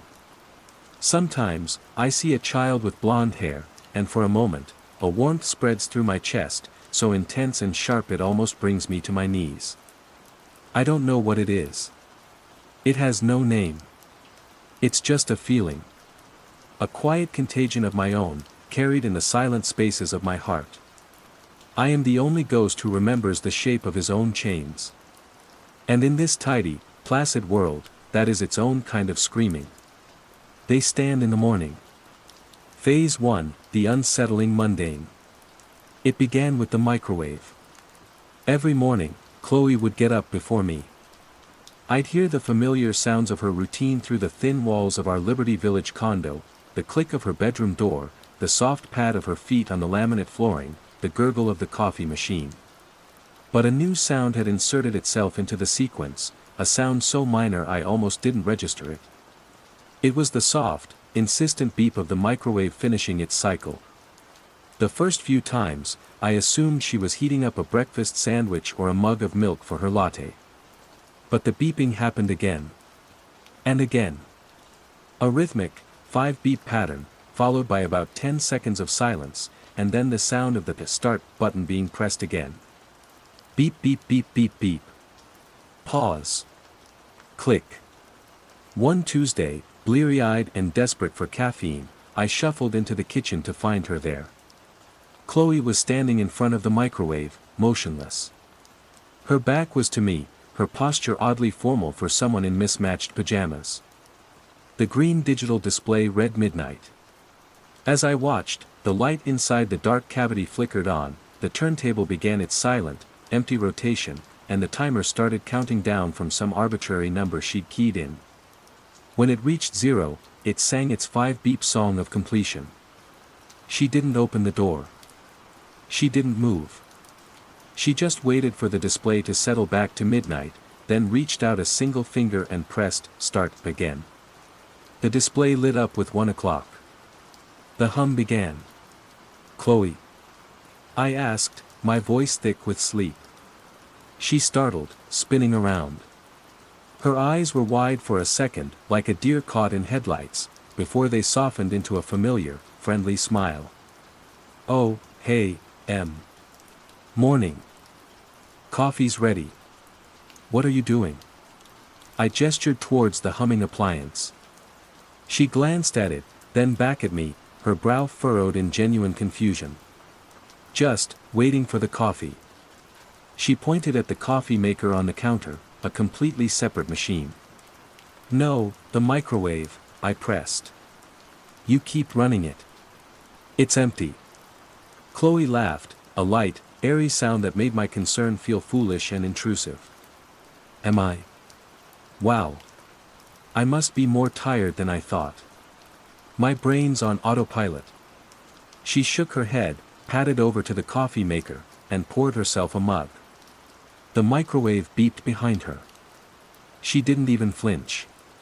She just took a sip of her coffee, her gaze drifting towards the window overlooking the Gardiner Expressway, where the morning traffic was already clogging the city's arteries. The moment was over. An anomaly explained away by exhaustion. It was plausible.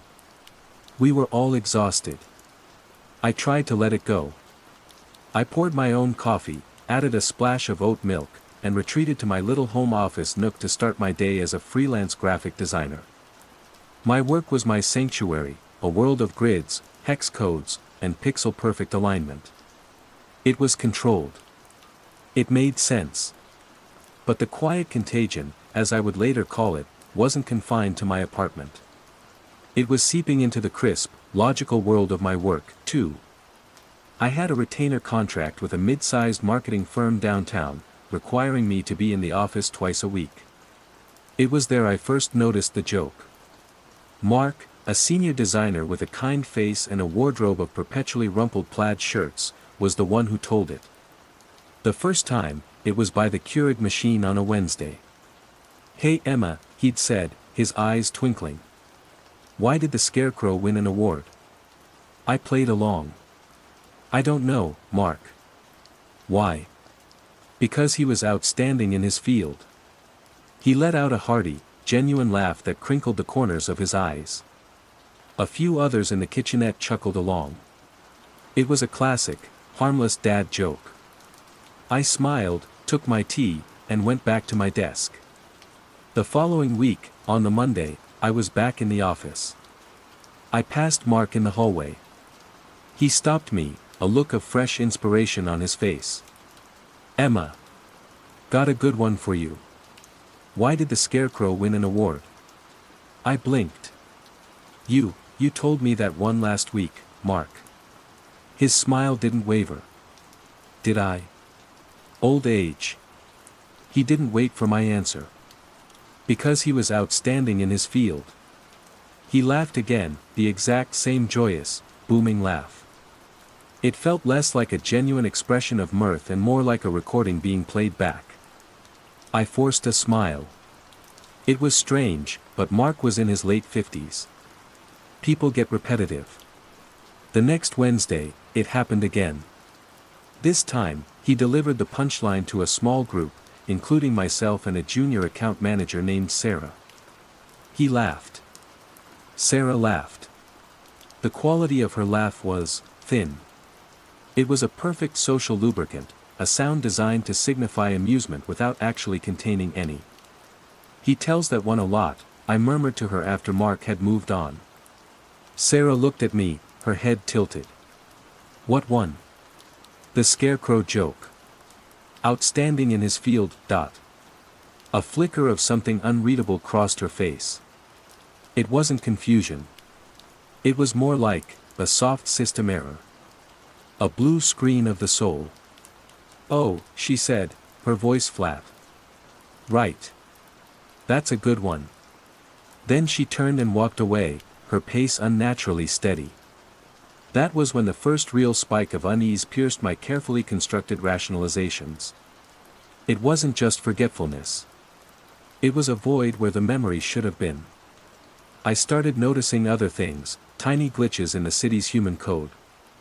On the 504 King streetcar, a man in a suit tapped his Presto card on the reader, it beeped green, and he walked on. Then he stopped, turned around, and tapped it again.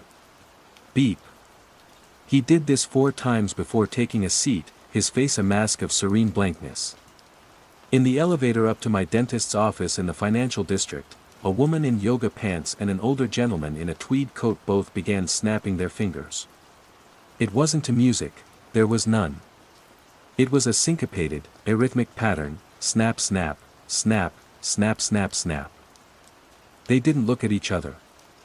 Their eyes were fixed on the brushed steel of the ceiling, as if watching something only they could see. When the doors dinged open on my floor, they stopped simultaneously. Each incident on its own was nothing. A weirdo on the TTC. Stressed out people in an elevator. A tired roommate. A forgetful coworker. Toronto was a city of 4 million stories, and most of them were strange. It was easy, so easy, to file them away under urban eccentricity. I was a designer. I saw patterns for a living. Maybe I was just seeing patterns where none existed, projecting my own anxieties onto the canvas of the city. My therapist, Dr. Anya Sharma, whom I saw bi-weekly over Zoom for my garden variety anxiety, had told me I had a tendency to catastrophize. You look for external validation of your internal state, Emma, she'd said in her calm, measured voice. If you feel chaotic inside, you start to perceive chaos in the world around you. It's a way of making your feelings feel real, justifiable. It made perfect sense. So I tried to stop looking. I put on my noise-canceling headphones on the streetcar. I took the stairs at work. I made a point of getting to the kitchen after Chloe had finished her, whatever it was she was doing. I tried to anchor myself in the mundane, in the solid, in the provable. But the mundane itself was becoming untrustworthy. One evening, I was walking home through Trinity Bellwoods Park. The sun was setting, casting long, distorted shadows across the grass. Dog walkers ambled along, and groups of friends sat on blankets, their laughter carrying on the cool air. It was a perfect Toronto moment. Then I saw him. A man, standing by one of the large oak trees. He was meticulously picking up fallen leaves, one by one, and reattaching them to the lower branches of the tree.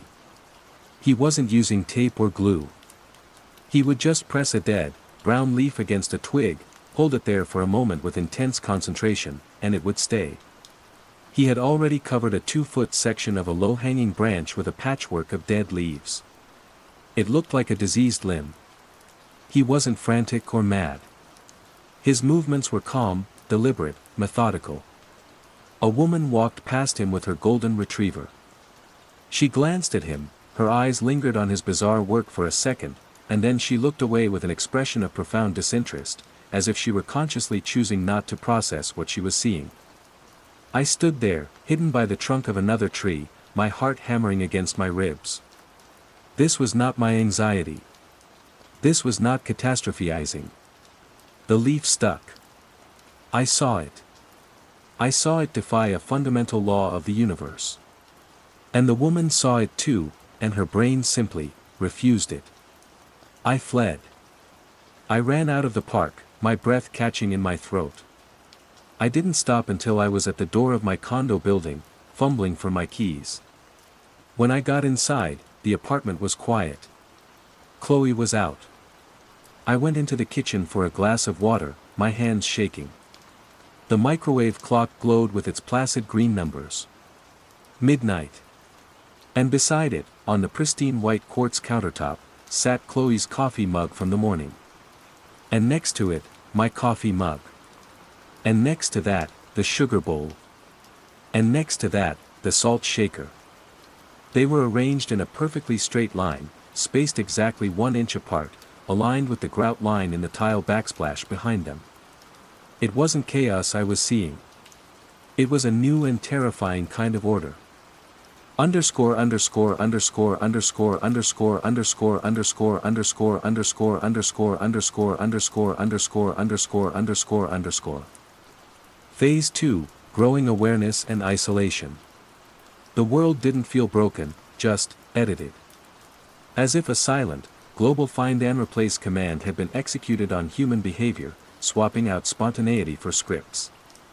My rationalizations crumbled, leaving me exposed to a constant, low-grade hum of dread. I began to document what I saw. Not in a physical journal, the thought of Chloe finding it was too unsettling, but in a password-protected document on a thumb drive I kept hidden in a box of old tax receipts. I named the file Logos, a designer's joke about patterns and reason. Entry 01, Chloe. Microwave ritual.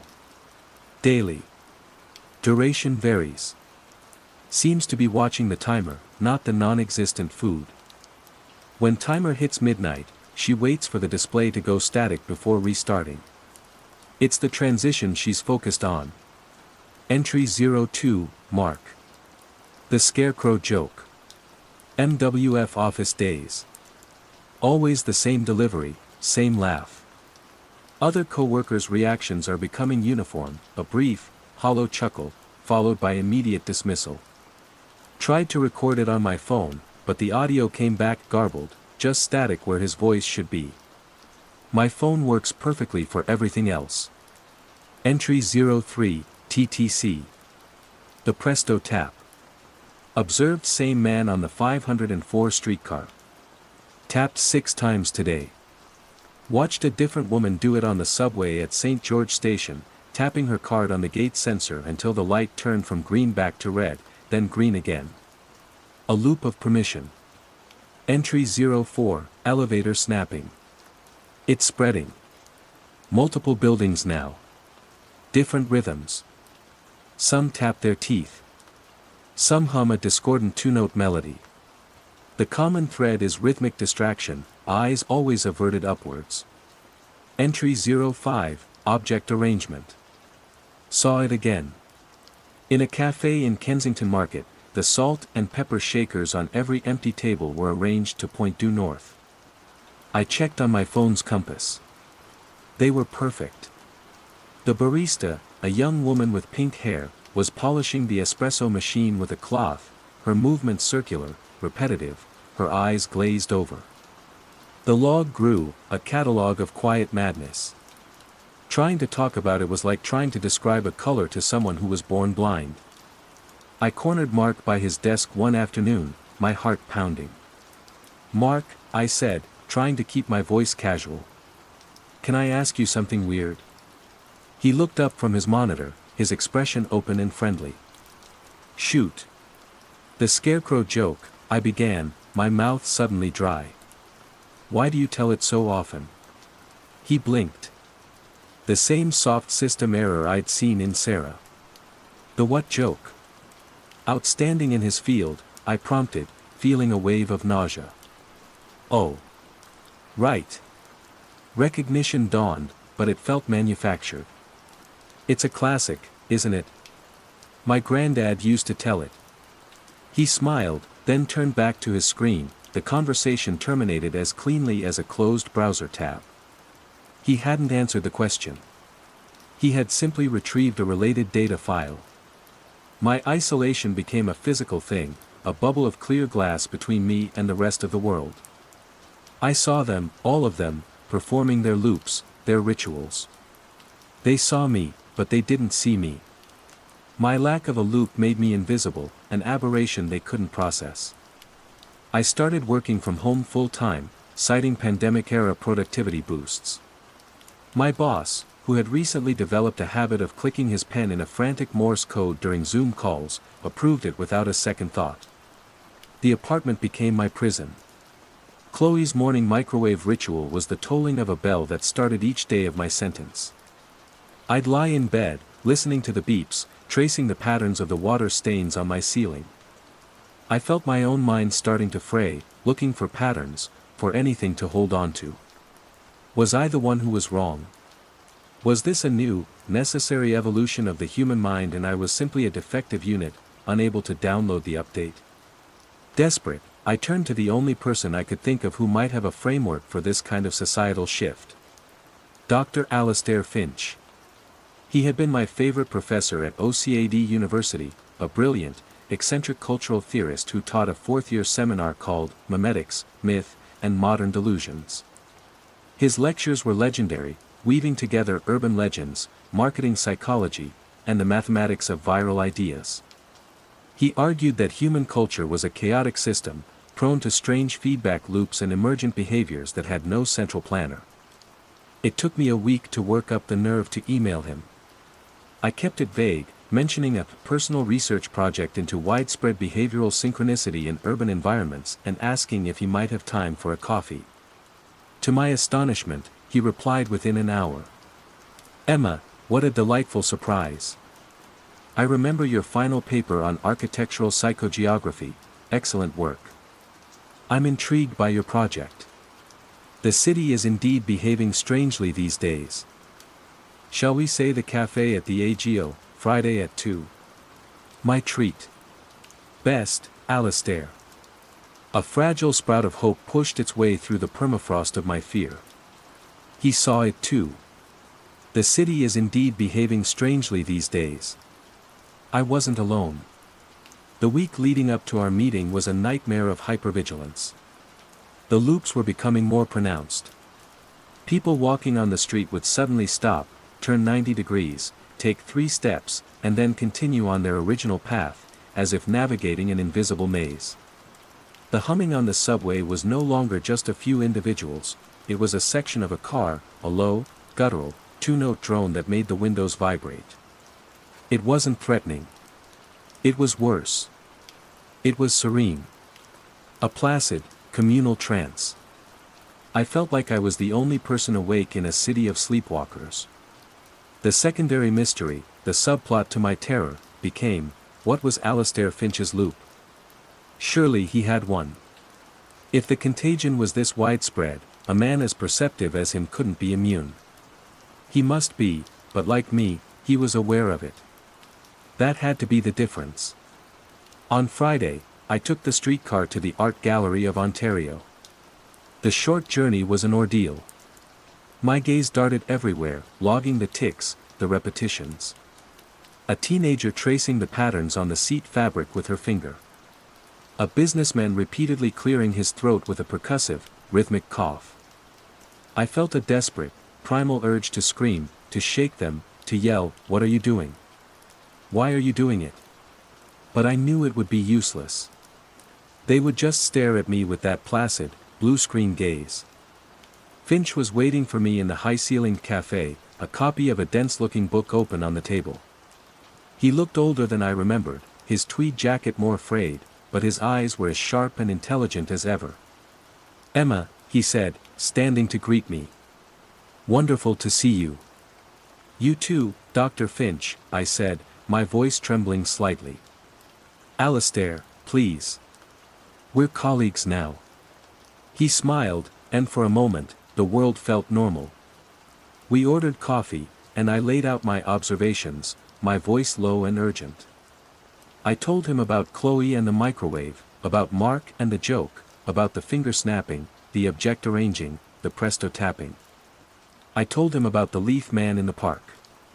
He listened intently, nodding, his brow furrowed in concentration. He didn't interrupt.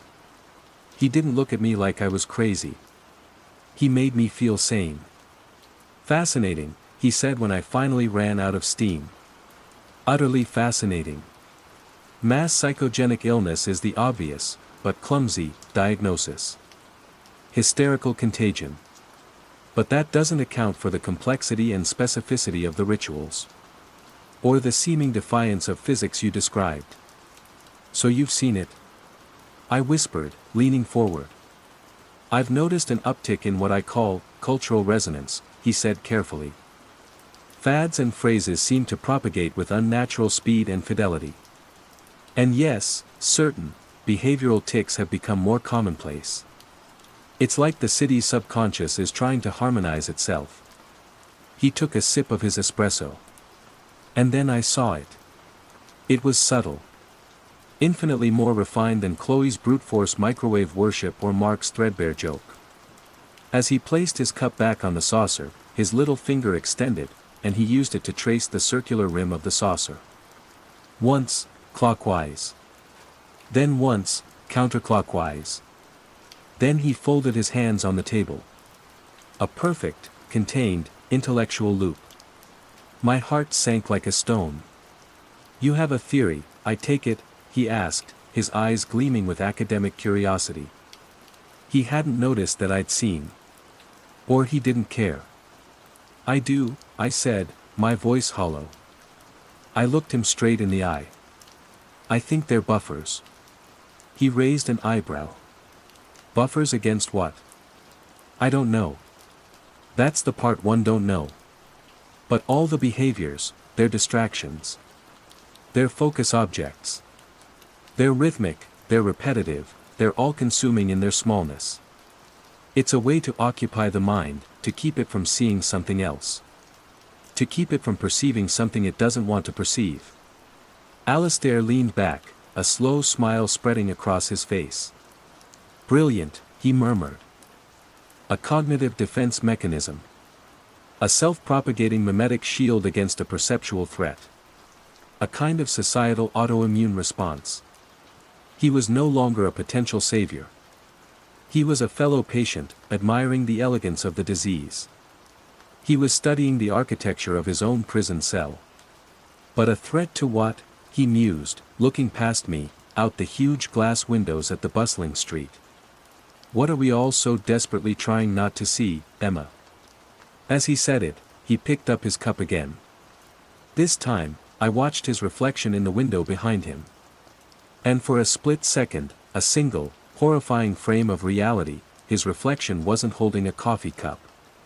It was holding a smooth, black, featureless stone, and its mouth was open in a silent, jagged scream.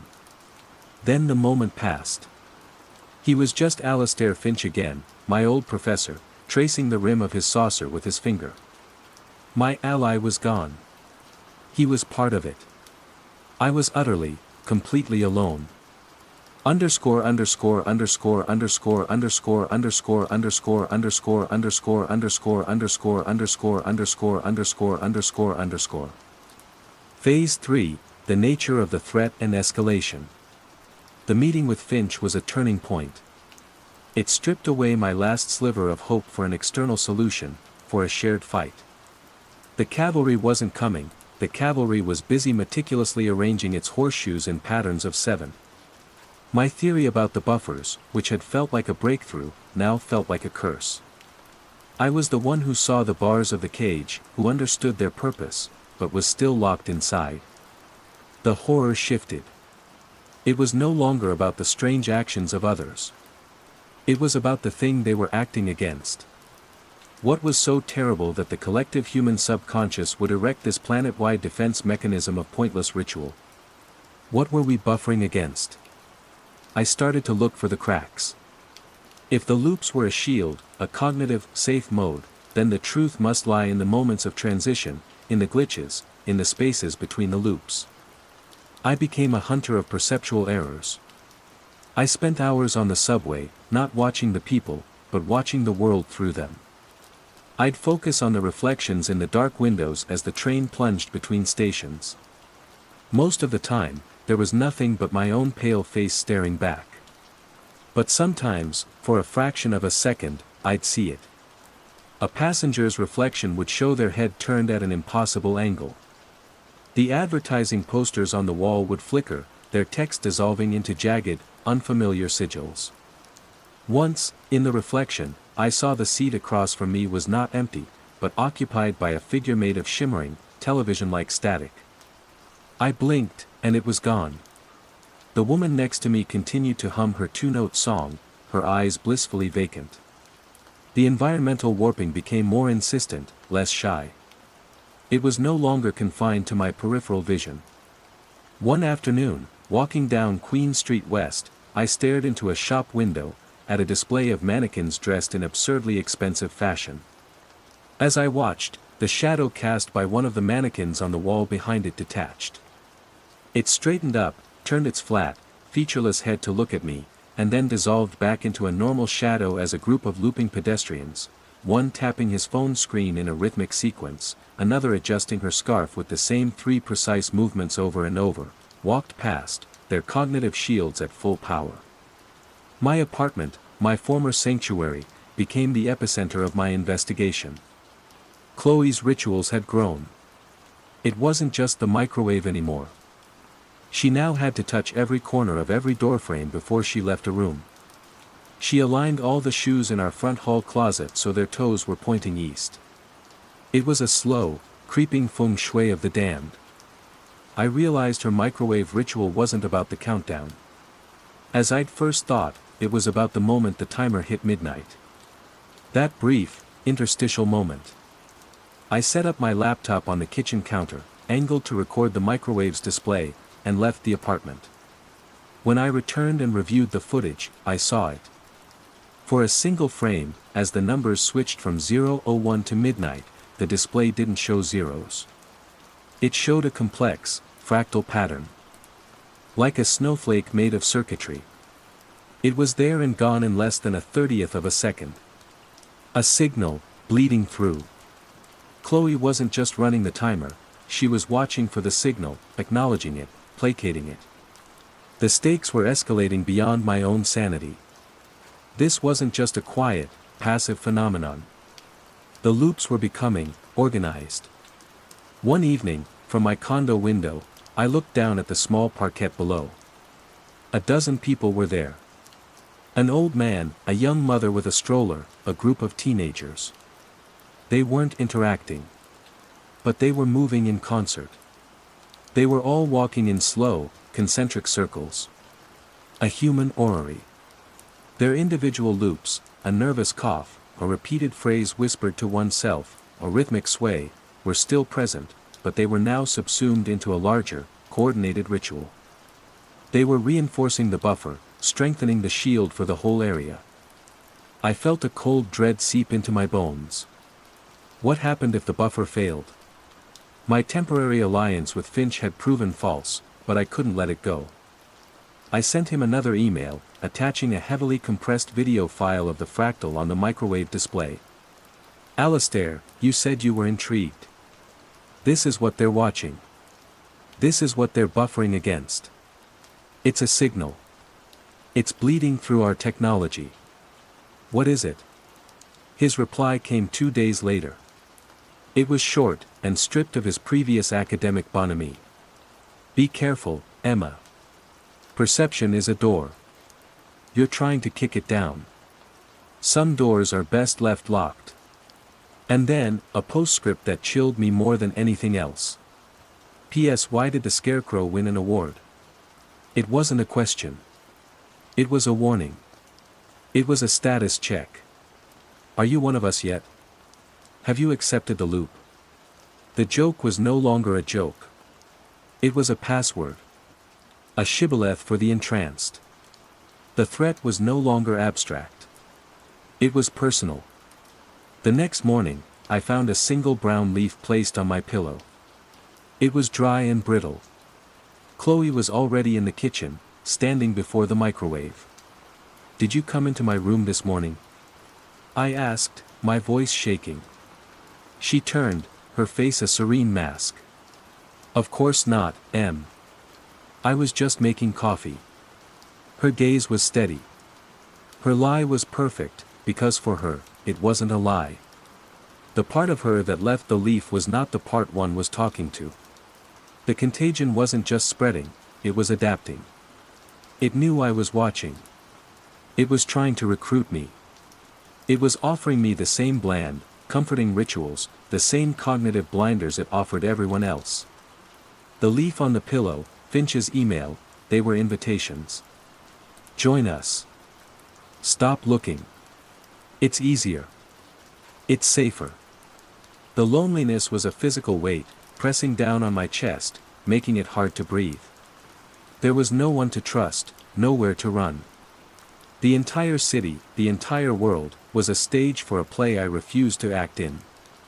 And I was beginning to suspect I was the only one left in the audience. My paranoia coalesced around a new, terrifying possibility. Maybe the loops weren't just a defense. Maybe they were also a power source. Maybe every repeated joke, every tapped finger, every empty spin of a microwave turntable was a small prayer, a tiny bit of energy being fed to something. Something that was growing in the silence, in the periphery, nourished by our collective, willful blindness. We weren't just shielding ourselves. We were building the thing we were afraid of. I had to find out. I had to see what would happen if the buffer was deliberately and dramatically broken. I needed to go somewhere the loops were dense, somewhere the shield was strong, and I needed to do something no one else would: pay attention. The densest concentration of loops I could think of was the subway during rush hour. A metal tube, packed with people, hurtling through the dark. A perfect laboratory. Underscore underscore underscore underscore underscore underscore underscore underscore underscore underscore underscore underscore underscore underscore underscore underscore. Phase 4, Confrontation/Revelation and Aftermath. My confrontation wasn't with a person or a monster. It was with a place and an idea. I chose the Young University line, southbound from Bloor Station, at 5:30 p.m. The platform was a sea of humanity, and within it, a symphony of ticks. The two-note hum was a constant drone. A woman next to me was repeatedly switching her transit pass from her right hand to her left. A man stared at the digital departures board, his lips silently mouthing the arrival times as they updated. They were all fortifying the space, making it safe. I boarded the train, squeezing into a crowded car. The air was thick with the scent of damp wool and recycled air. I found a handhold and planted my feet, my heart a frantic drum against my ribs. I did the opposite of what everyone else was doing. I didn't look at my phone. I didn't put in earbuds. I didn't hum or tap or trace. I opened myself up. I looked. The train plunged into the tunnel, and the reflections appeared on the glass. At first, it was the usual strangeness. A face in the crowd reflected with too many eyes. The map of the subway line on the wall momentarily showing a geography that was alien, full of impossible angles and stops with names like St. Echo and the Silent Mile. I forced myself not to look away. I kept my gaze fixed on the window, on the darkness rushing past. This was my act of defiance. My desperate attempt to kick down the door Alistair had warned me about. As we rattled between Wellesley and College Station, it happened. The lights in the car flickered once, twice, and then died completely. The emergency lights, a sickly orange, kicked in. The train, however, didn't slow. It continued at its thunderous pace. In the abrupt, terrified silence of the passengers, the collective humming and tapping intensified tenfold. It was a panicked, desperate reinforcement of the shield. It was the sound of a million minds screaming, "Don't look, don't look, don't look." But I looked. For a few seconds, the tunnel wall visible through the window was no longer concrete and cables. The darkness outside became a vast, yawning emptiness. It wasn't the dark of a tunnel, it was the dark of deep space, but a space that was wrong, diseased. In that void, things drifted. I saw impossible geometries, shapes that made my head ache, structures like cathedrals made of bone and shadow, lit by a cold, dead light. I saw what might have been stars, but they swarmed like insects. And I saw something else. Something vast. It wasn't a creature in any sense I could understand. It was a presence, a colossal, silent entity defined by the absence of light around it. It was like a hole in the fabric of reality, and the universe was bleeding into it. It was indifferent. It was ancient. It was simply there. And we, in our metal tube, were flying right through a sliver of its shadow. The sight broke something in my mind. A dam of sanity I didn't even know I had. A wave of pure, existential terror washed over me, so potent it was physically painful. It was the horror of absolute insignificance. The horror of realizing that the world you know is a fragile film stretched over an abyss of things that should not be. In that moment, I understood the loops. Oh, God, I understood them. They weren't madness. They were the most profound act of sanity imaginable. They were a lullaby sung in the face of an eldritch god. They were a child's hands over their eyes. The joke, the tapping, the microwave, it was all a desperate, collective effort to say, "This is my world. It is made of scarecrows and coffee and timers and right angles. And that is all it is made of." The lights in the train flickered back to life. The normal tunnel wall reappeared. The train slowed as it pulled into College Station. The humming subsided to its normal, placid level. My fellow passengers blinked, shook their heads as if coming out of a momentary daze, and prepared to disembark. No one screamed. No one seemed to remember the darkness or the silence. The buffer had held. For them. For me, the door was wide open. I couldn't unsee it. The terror was a living thing inside me now, clawing at the walls of my skull. I stumbled off the train, my body shaking uncontrollably. I leaned against a tiled pillar, gasping for air. I needed a loop. I needed one right now. I needed a shield. My eyes darted around, looking for something, anything. My gaze fell on my hands. I held up my right hand and began to tap. One finger at a time, thumb to pinky, then back again. Tap, tap, tap, tap. Tap, tap, tap, tap. It was clumsy at first.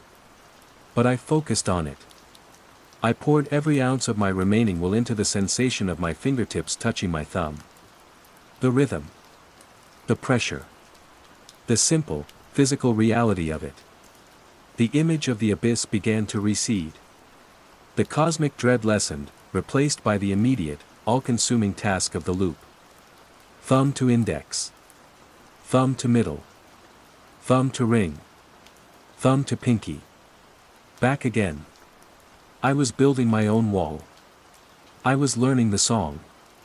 The revelation was this: the contagion wasn't the loops. The contagion was reality itself. The loops were the cure.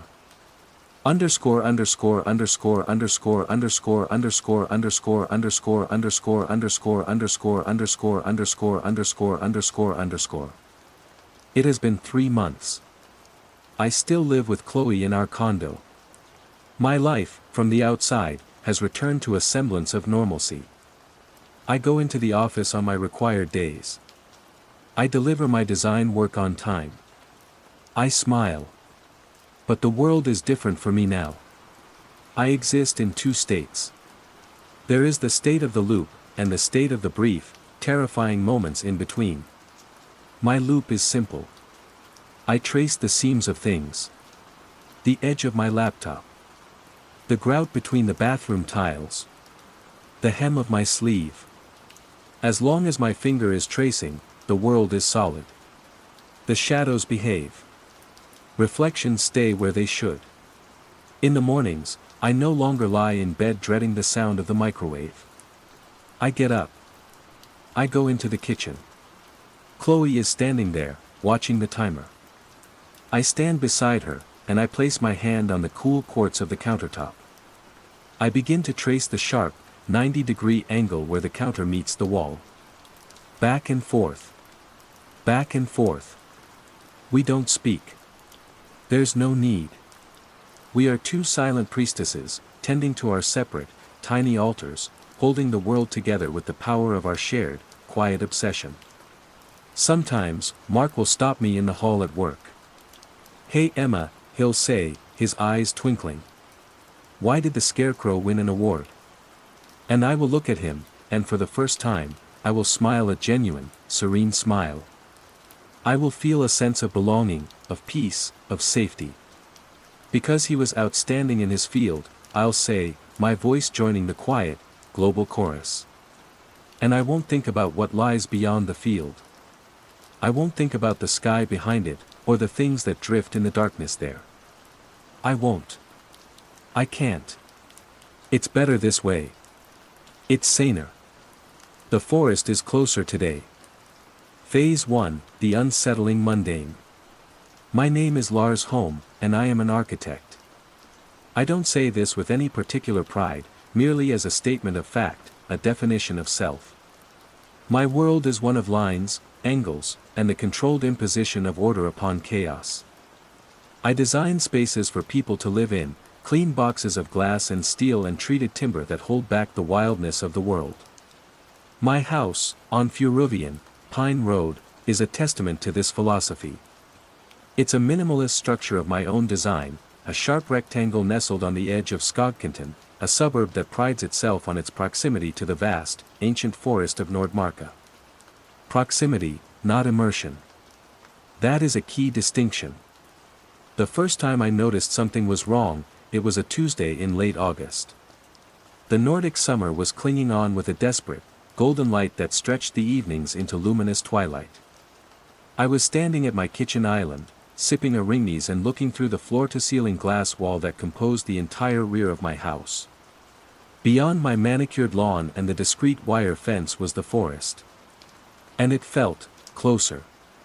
It was an absurd thought. An optical illusion, surely.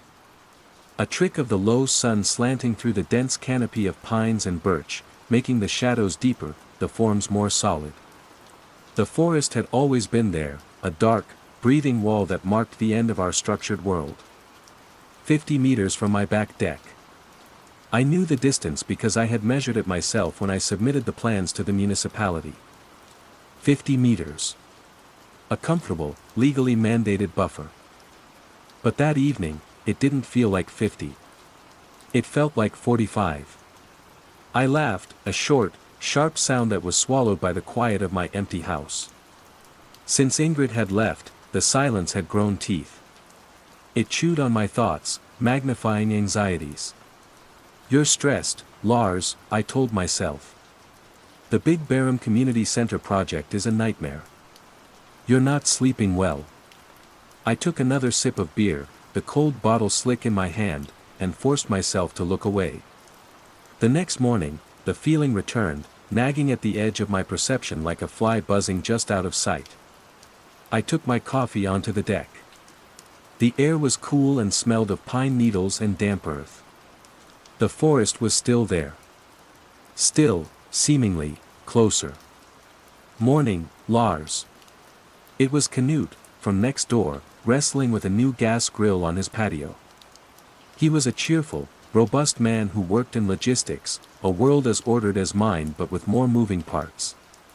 Knut, I nodded, lifting my mug. New toy. Got to get the last few good weekends in before the darkness comes, he said, patting the grill's stainless steel hood. He followed my gaze toward the woods. Something wrong? I felt a flush of foolishness. No. Just, does the forest seem a bit nearer to you today?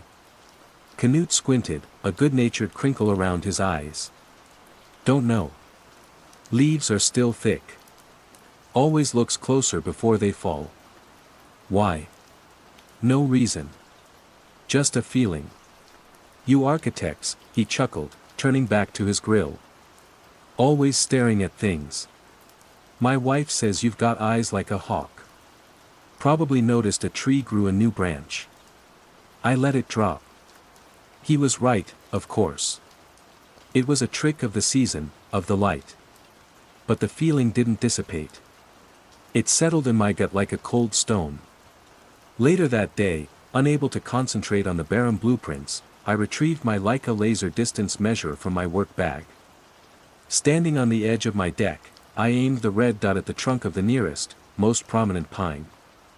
I held my breath as the device calculated. The screen flashed, 48.7 m. Relief washed over me, so potent it made me dizzy. 48.7. Close enough. The 50-meter mark was likely to the property line, not the first tree. My memory was fuzzy. I was fine. The world was normal. The lines were straight. But I left the measurer on the hall table, just in case. A week passed. The Barham project demanded my full attention, its clean lines and structural calculations a comforting balm. But every evening, the forest loomed. I started avoiding the glass wall, drawing the clean, white blinds as soon as the sun began to set. The silence in the house felt different, too. It was heavier, weighted. It felt like the silence of being watched. On Saturday, I saw Knut in his yard again. He was standing by his fence, the one that separated his property from the woods, a thoughtful frown on his face. Problem? I called over. He looked up, startled. Ah, Lars. This damned fence. He gestured to a post. It's leaning. Ground must be settling. I walked over to my own fence, mirroring him. He was right. The clean, vertical line of the metal post was now subtly, but undeniably, canted. Not forward or backward, but inward. Toward his house. I checked my own. The same thing. A slight, uniform bend along the entire length of the fence line. As if some immense, slow pressure were being exerted from the woods. Strange, I said, my voice tight. Mine too. Frost heave, maybe, Knut offered, though it was far too early in the year for that. He seemed untroubled, already moving on. Say, you haven't seen Juskin, have you? Our cat. Hasn't been home in 2 days. Not like him. No, sorry.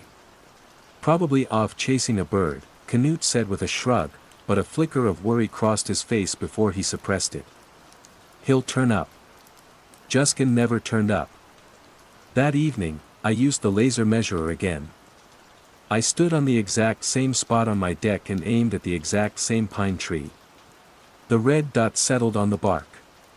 The device whirred. The screen read, 41.2 m. I dropped the measurer. It clattered on the composite decking, a jarring, ugly sound in the profound quiet. I stared at the number, then at the wall of trees. It wasn't a feeling anymore. It wasn't an illusion. It was a fact.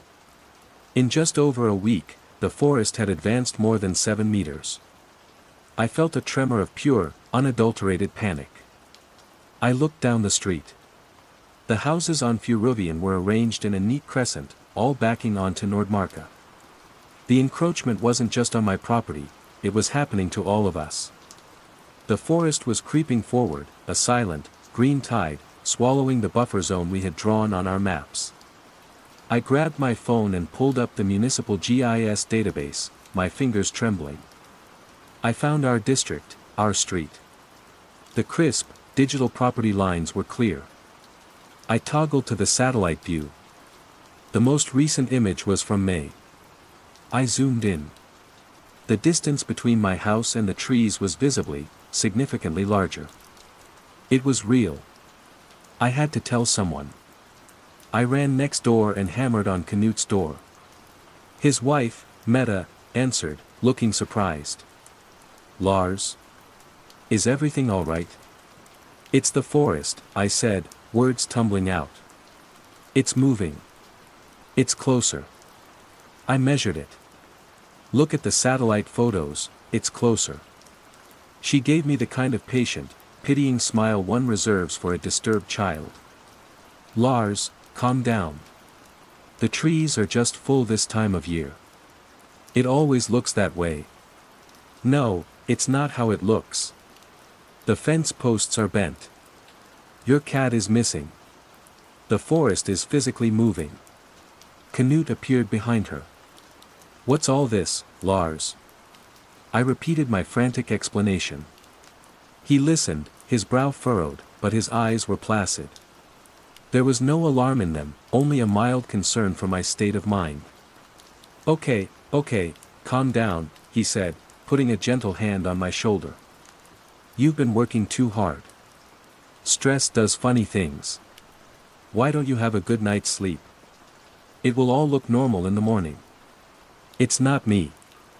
I insisted, my voice rising to a frantic pitch. It's the world. The lines are wrong. He just shook his head slowly, his expression unchanging. Have a good night, Lars. He closed the door, gently but firmly, in my face. I was left standing on his pristine doorstep, the manicured lawn stretching behind me. I turned and looked back at my own house, a beacon of rational design, and beyond it, the slowly advancing woods. The last rays of sun caught the tops of the pines, setting them ablaze, but the undergrowth was a pit of absolute black. For the first time, I felt like my house wasn't holding the wildness back. It was a ship being dragged into a dark, silent sea. And I was the only one on board who could feel the pull. Phase 2, growing awareness and isolation. The world did not look normal in the morning. The forest was, by my estimation, another meter closer. The dew on the lawn stopped abruptly at a new, invisible line, as if the grass itself knew its domain had shrunk. My panic had cooled overnight into a brittle, humming anxiety. I was an architect. My response to a problem was to document, analyze, and understand its structure. I began a new journal, not for thoughts, but for data. A Moleskine notebook with gridded paper. I took photos from the same vantage point every hour. I logged the laser measurements. 8 o'clock, 39.8 m. 12 o'clock, 39.5 m. 1700 hours, 39.1 m. The advance was slow but terrifyingly consistent, like the growth of a tumor.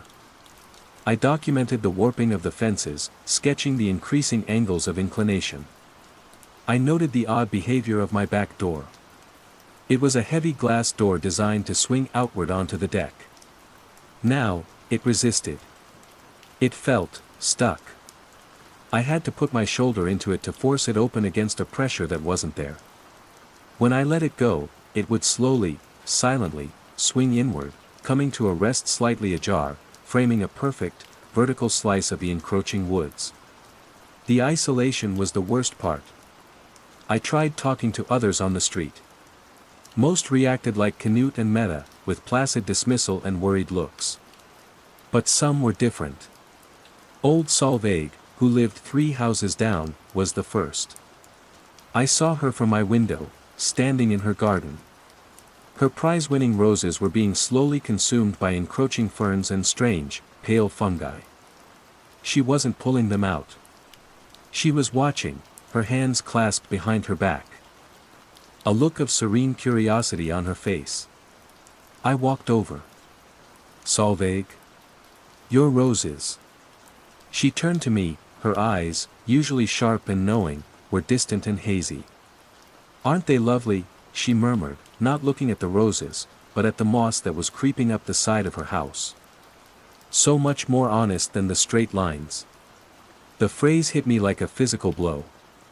Straight lines. "Solveig, the forest is coming closer. Don't you see it?" She smiled, a dreamy, disconnected expression. "The light is better in there, Lars. It knows the way." Without another word, she turned and walked, not into her house, but toward the trees. She didn't push through the undergrowth. A path seemed to open for her, a gentle parting of the branches. She was swallowed by the green shadows in seconds. I waited for an hour. She didn't come back. No one else on the street seemed to have noticed her departure. Her car remained in the driveway.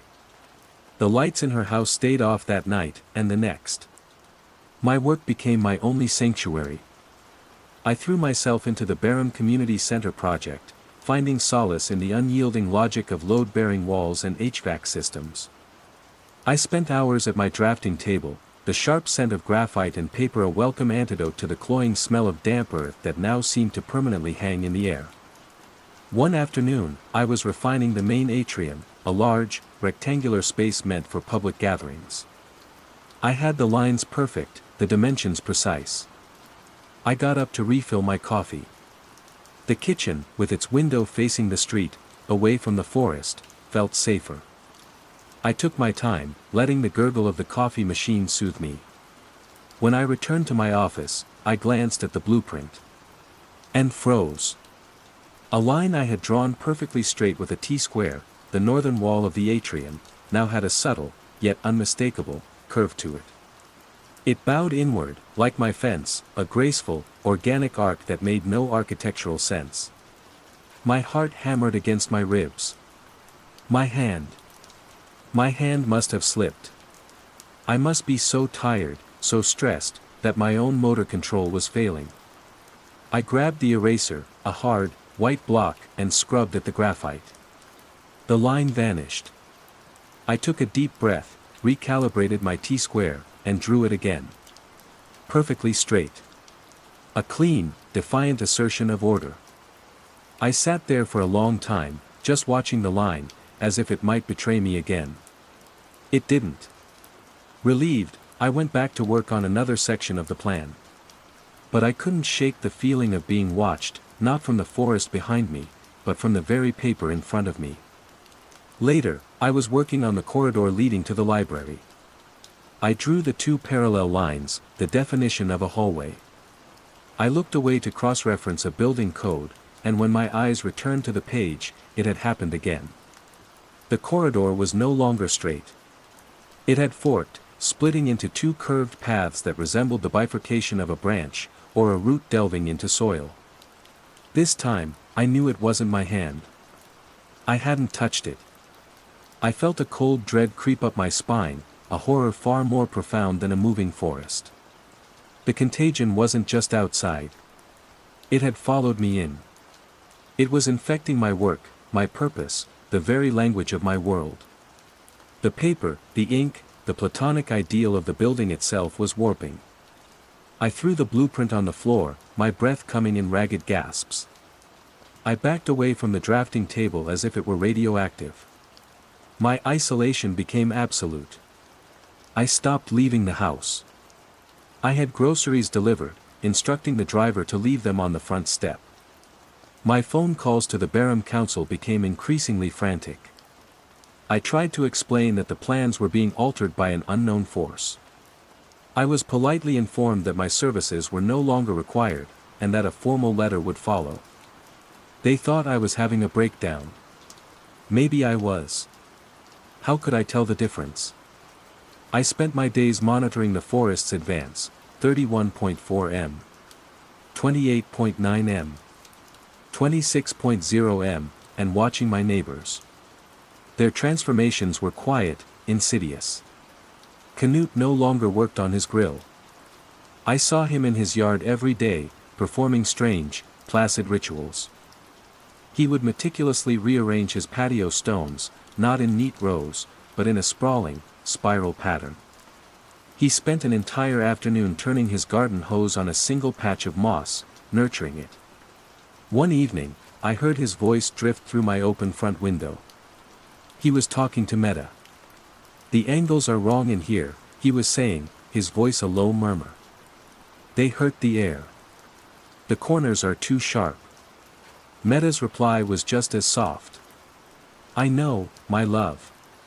But it's getting better. It's starting to breathe." I stumbled back from the window, my hand clamped over my mouth. It breathes now. They were all speaking a new language, the language of the forest. They weren't being taken, they were converting. As a final, desperate act, I sought a different kind of validation. I scoured the internet, diving into obscure forums about local history, paranormal sightings, urban legends. I waded through nonsense about trolls and UFOs, my hope dwindling with every click. Then I found it. A small, forgotten message board for surveyors and urban planners. A post from 3 weeks ago. The user was Birgit73. The title was, Geometric Anomalies in Nordstrand District. My heart leaped. Nordstrand was on the other side of Oslo, but it also bordered a part of the forest. "Has anyone else noticed subtle structural shifts?" the post read. Fence lines bowing, compass readings becoming unreliable near the tree line. I'm a surveyor, and my measurements aren't adding up. The ground itself seems to be flowing. My colleagues think I'm crazy. Just want to know if I'm alone. I wasn't alone. I created an account and sent her a message, my fingers flying across the keyboard. I told her everything. The moving trees, the warped blueprints, the strange behavior of my neighbors. I attached the photos, the measurements. For the first time in weeks, a sliver of hope cut through the dread. I had an ally. Someone who spoke my language. A professional of precision. The forest was now only 20 meters from my house. The tips of the foremost branches were close enough to brush against the glass of my back wall on a windy day. They made a sound like soft, patient scratching. Phase 3, the nature of the threat and escalation. Birgit replied within the hour.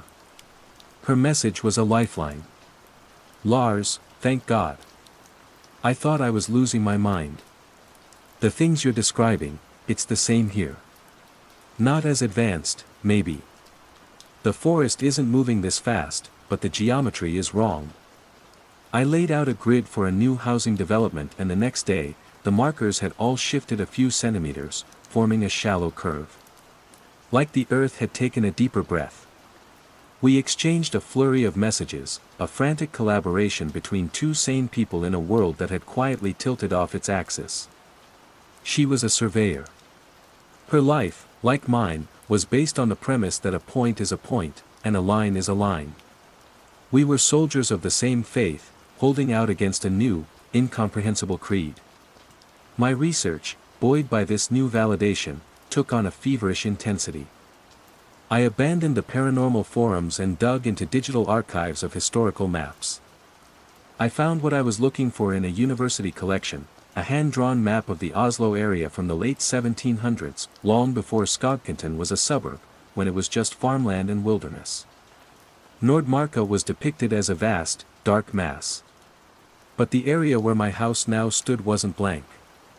It was marked with a strange, web-like symbol, and a name written in an old, spidery script. Vevskagen. The woven wood. A chill traced its way down my spine. It wasn't just a forest. It was a loom. And it was starting to weave again. This new perspective shifted everything. I looked at the changes not as an invasion, but as a correction. A reclamation. I pulled out the original blueprints for my own house, the ones I had stored in a tube in the closet. I unrolled them on the dining room table, the crisp paper crackling in the silent house. I stared at the design, my own creation. The clean lines, the 90-degree angles, the perfect rectangles of the rooms. And then I saw it. It wasn't on the paper. It was a change in reality itself, one I hadn't noticed because I lived inside it. The front door. On the plans, I had designed it to open outward. It was a safety feature, common in modern design. But I knew, with a sudden, gut-wrenching certainty, that my front door did not open outward. I stumbled into the hallway and stared at the door. The hinges were on the inside. It opened inward. It had for weeks, maybe longer. I just hadn't registered the change. My mind had smoothed over the impossibility, accepting the new reality without question. The forest wasn't just moving rock and soil. It was rewriting the world. It wasn't breaking down our structures, it was editing them, translating them into its own language. The fences bowed because a curve is more natural than a straight line. The doors opened inward because a home should draw you in, like a burrow, not push you out. It was a fundamental alteration of architectural and physical law. And my blueprints, they weren't being vandalized by some external force. They were acting as antennae, picking up the new reality and reflecting it. They were prophesying the change. The escalation came swiftly after that. The power on Furuvian began to flicker, not randomly, but in a slow, rhythmic pulse, like a heartbeat. The streetlights outside cast shadows that no longer obeyed the rules of light and obstruction. I watched from my window as Knut's shadow detached from his feet and flowed across the lawn like a pool of dark water before rejoining him. The neighbors became more synchronized. One evening, I saw half a dozen of them, Knut, Meta, and others I vaguely recognized, walking in a slow, silent procession along the new forest line. They weren't talking. They moved with a shared, placid purpose, their hands outstretched, lightly touching the leaves and bark. They were tending to the new border. Pruning away the old world. I messaged Birgit, my hands shaking. It's rewriting the physics. My own house has changed. I waited for her reply. None came. I checked the forum. She had been active. She had posted a new topic. It contained no text, only a single, high-resolution photograph of the intricate, fractal pattern of lichen on a rock. It was beautiful. And utterly devoid of human geometry. I sent her another message. Birgit? Are you there? Hours later, a reply finally appeared. It was 5 words long. The lines were a lie, Lars. I felt the bottom drop out of my world. I tried again, pleading with her, but there was no response. A few days later, her account posted one last time. It was another photo, this one of moss, glistening with dew. The caption read, "The true grid is cellular. It's so peaceful." And then, silence. She was gone. The contagion wasn't confined to my street, my suburb. It was a property of the forest itself, wherever it touched the ordered world of men. And its logic was seductive. It offered an end to the tyranny of the right angle, a release into a world of organic, flowing truth. Birgit hadn't been taken. She had understood, and she had agreed. The scratching at my back wall was louder now. The forest was no longer 20 meters away, or 10. It was there. The branches of the pine trees scraped against the glass, their needles whispering against the triple glazing. The lawn was gone, replaced by a carpet of moss and ferns. The wire fence had been completely swallowed, the metal posts now looking like strange, metallic fungi growing out of the earth. Inside the house, the air was thick and green, smelling of chlorophyll and decay and burgeoning life. I looked at my drafting table. The plans for the Barham Community Center were still there. I had left them out, a morbid curiosity. They were no longer recognizable as a building. The paper was covered in a magnificent, impossibly complex diagram.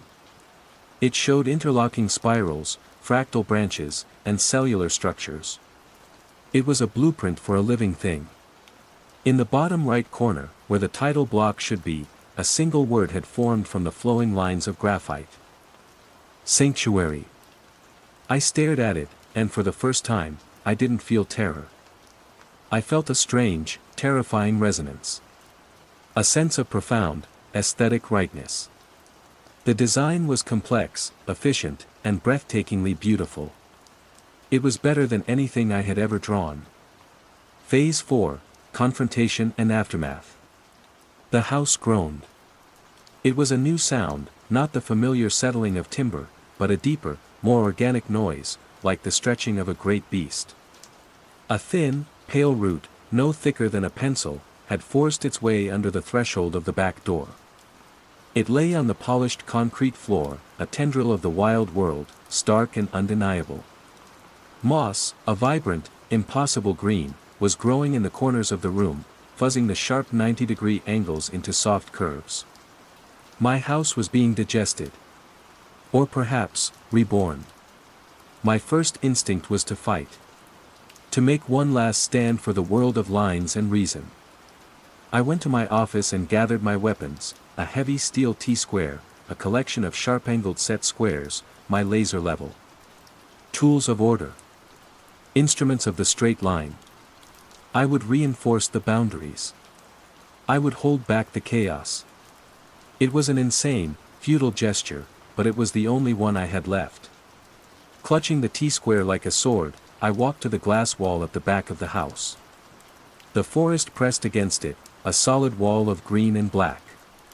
It was no longer a view, it was a presence. And through the dense foliage, I could see them. Canute. Meta. Solveig. Others. They were standing there, just inside the tree line, their forms dappled by the strange, soft light that filtered through the canopy. They weren't monstrous. They weren't zombies. They looked serene. Peaceful. Their faces were calm, their bodies relaxed. They were watching my house, not with malice, but with a kind of patient expectation. They beckoned to me, not with their hands, but with their stillness, with the collective force of their quiet certainty. The light is so much better in here. Solveig's words echoed in my mind. The light in the forest wasn't the menacing darkness of my imagination. It was a gentle, diffused glow, emerald and inviting. It looked like peace. I raised the T-square, holding the cold, hard-edged steel up to the glass. Through it, I framed the world outside. The ruler's perfect, uncompromising straightness against the organic, flowing reality of the forest. For a moment, the line held. A tiny dam of logic against an ocean of change. But then, my eyes played a trick on me. Or maybe it wasn't a trick. The edge of the ruler seemed to shimmer, to waver, as if the air itself rejected its premise. The metal in my hand felt alien. Absurd. A child's toy. I lowered my arm, the T-square suddenly heavy and useless. My gaze drifted back to my drafting table, to the blueprint for the sanctuary. Its intricate, root-like pathways and cellular chambers drew my eye. They weren't chaotic. They were a different, more complex and profound kind of order. The order of a living system. A home that breathed. A whisper moved through the room, seeming to emanate from the very wood of the walls around me.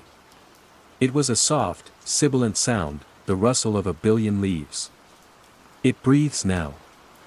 I stood frozen for a long time, caught between two realities. Behind me, the last vestiges of my rigid, man-made world. In front of me, a new world, a Vevskagen, that promised a strange, terrifying peace. The architect in me screamed in protest, mourning the loss of the right angle, the clean line, the triumph of human will over nature. But another part of me, a deeper, more tired part, felt an irresistible pull. The pull of surrender. The relief of letting go. My home was designed with a door that opened outward, to declare its separation from the world. Reality had corrected it. It now opened inward, an invitation. I walked to the back door, the single pale root on the floor a welcoming path. My hand, steady now, reached for the handle. The cold metal was slick with condensation, or perhaps with sap. I looked through the glass one last time at the faces in the woods. They smiled, faint, knowing smiles. The straight line was the shortest distance between 2 points. But it was never the most honest.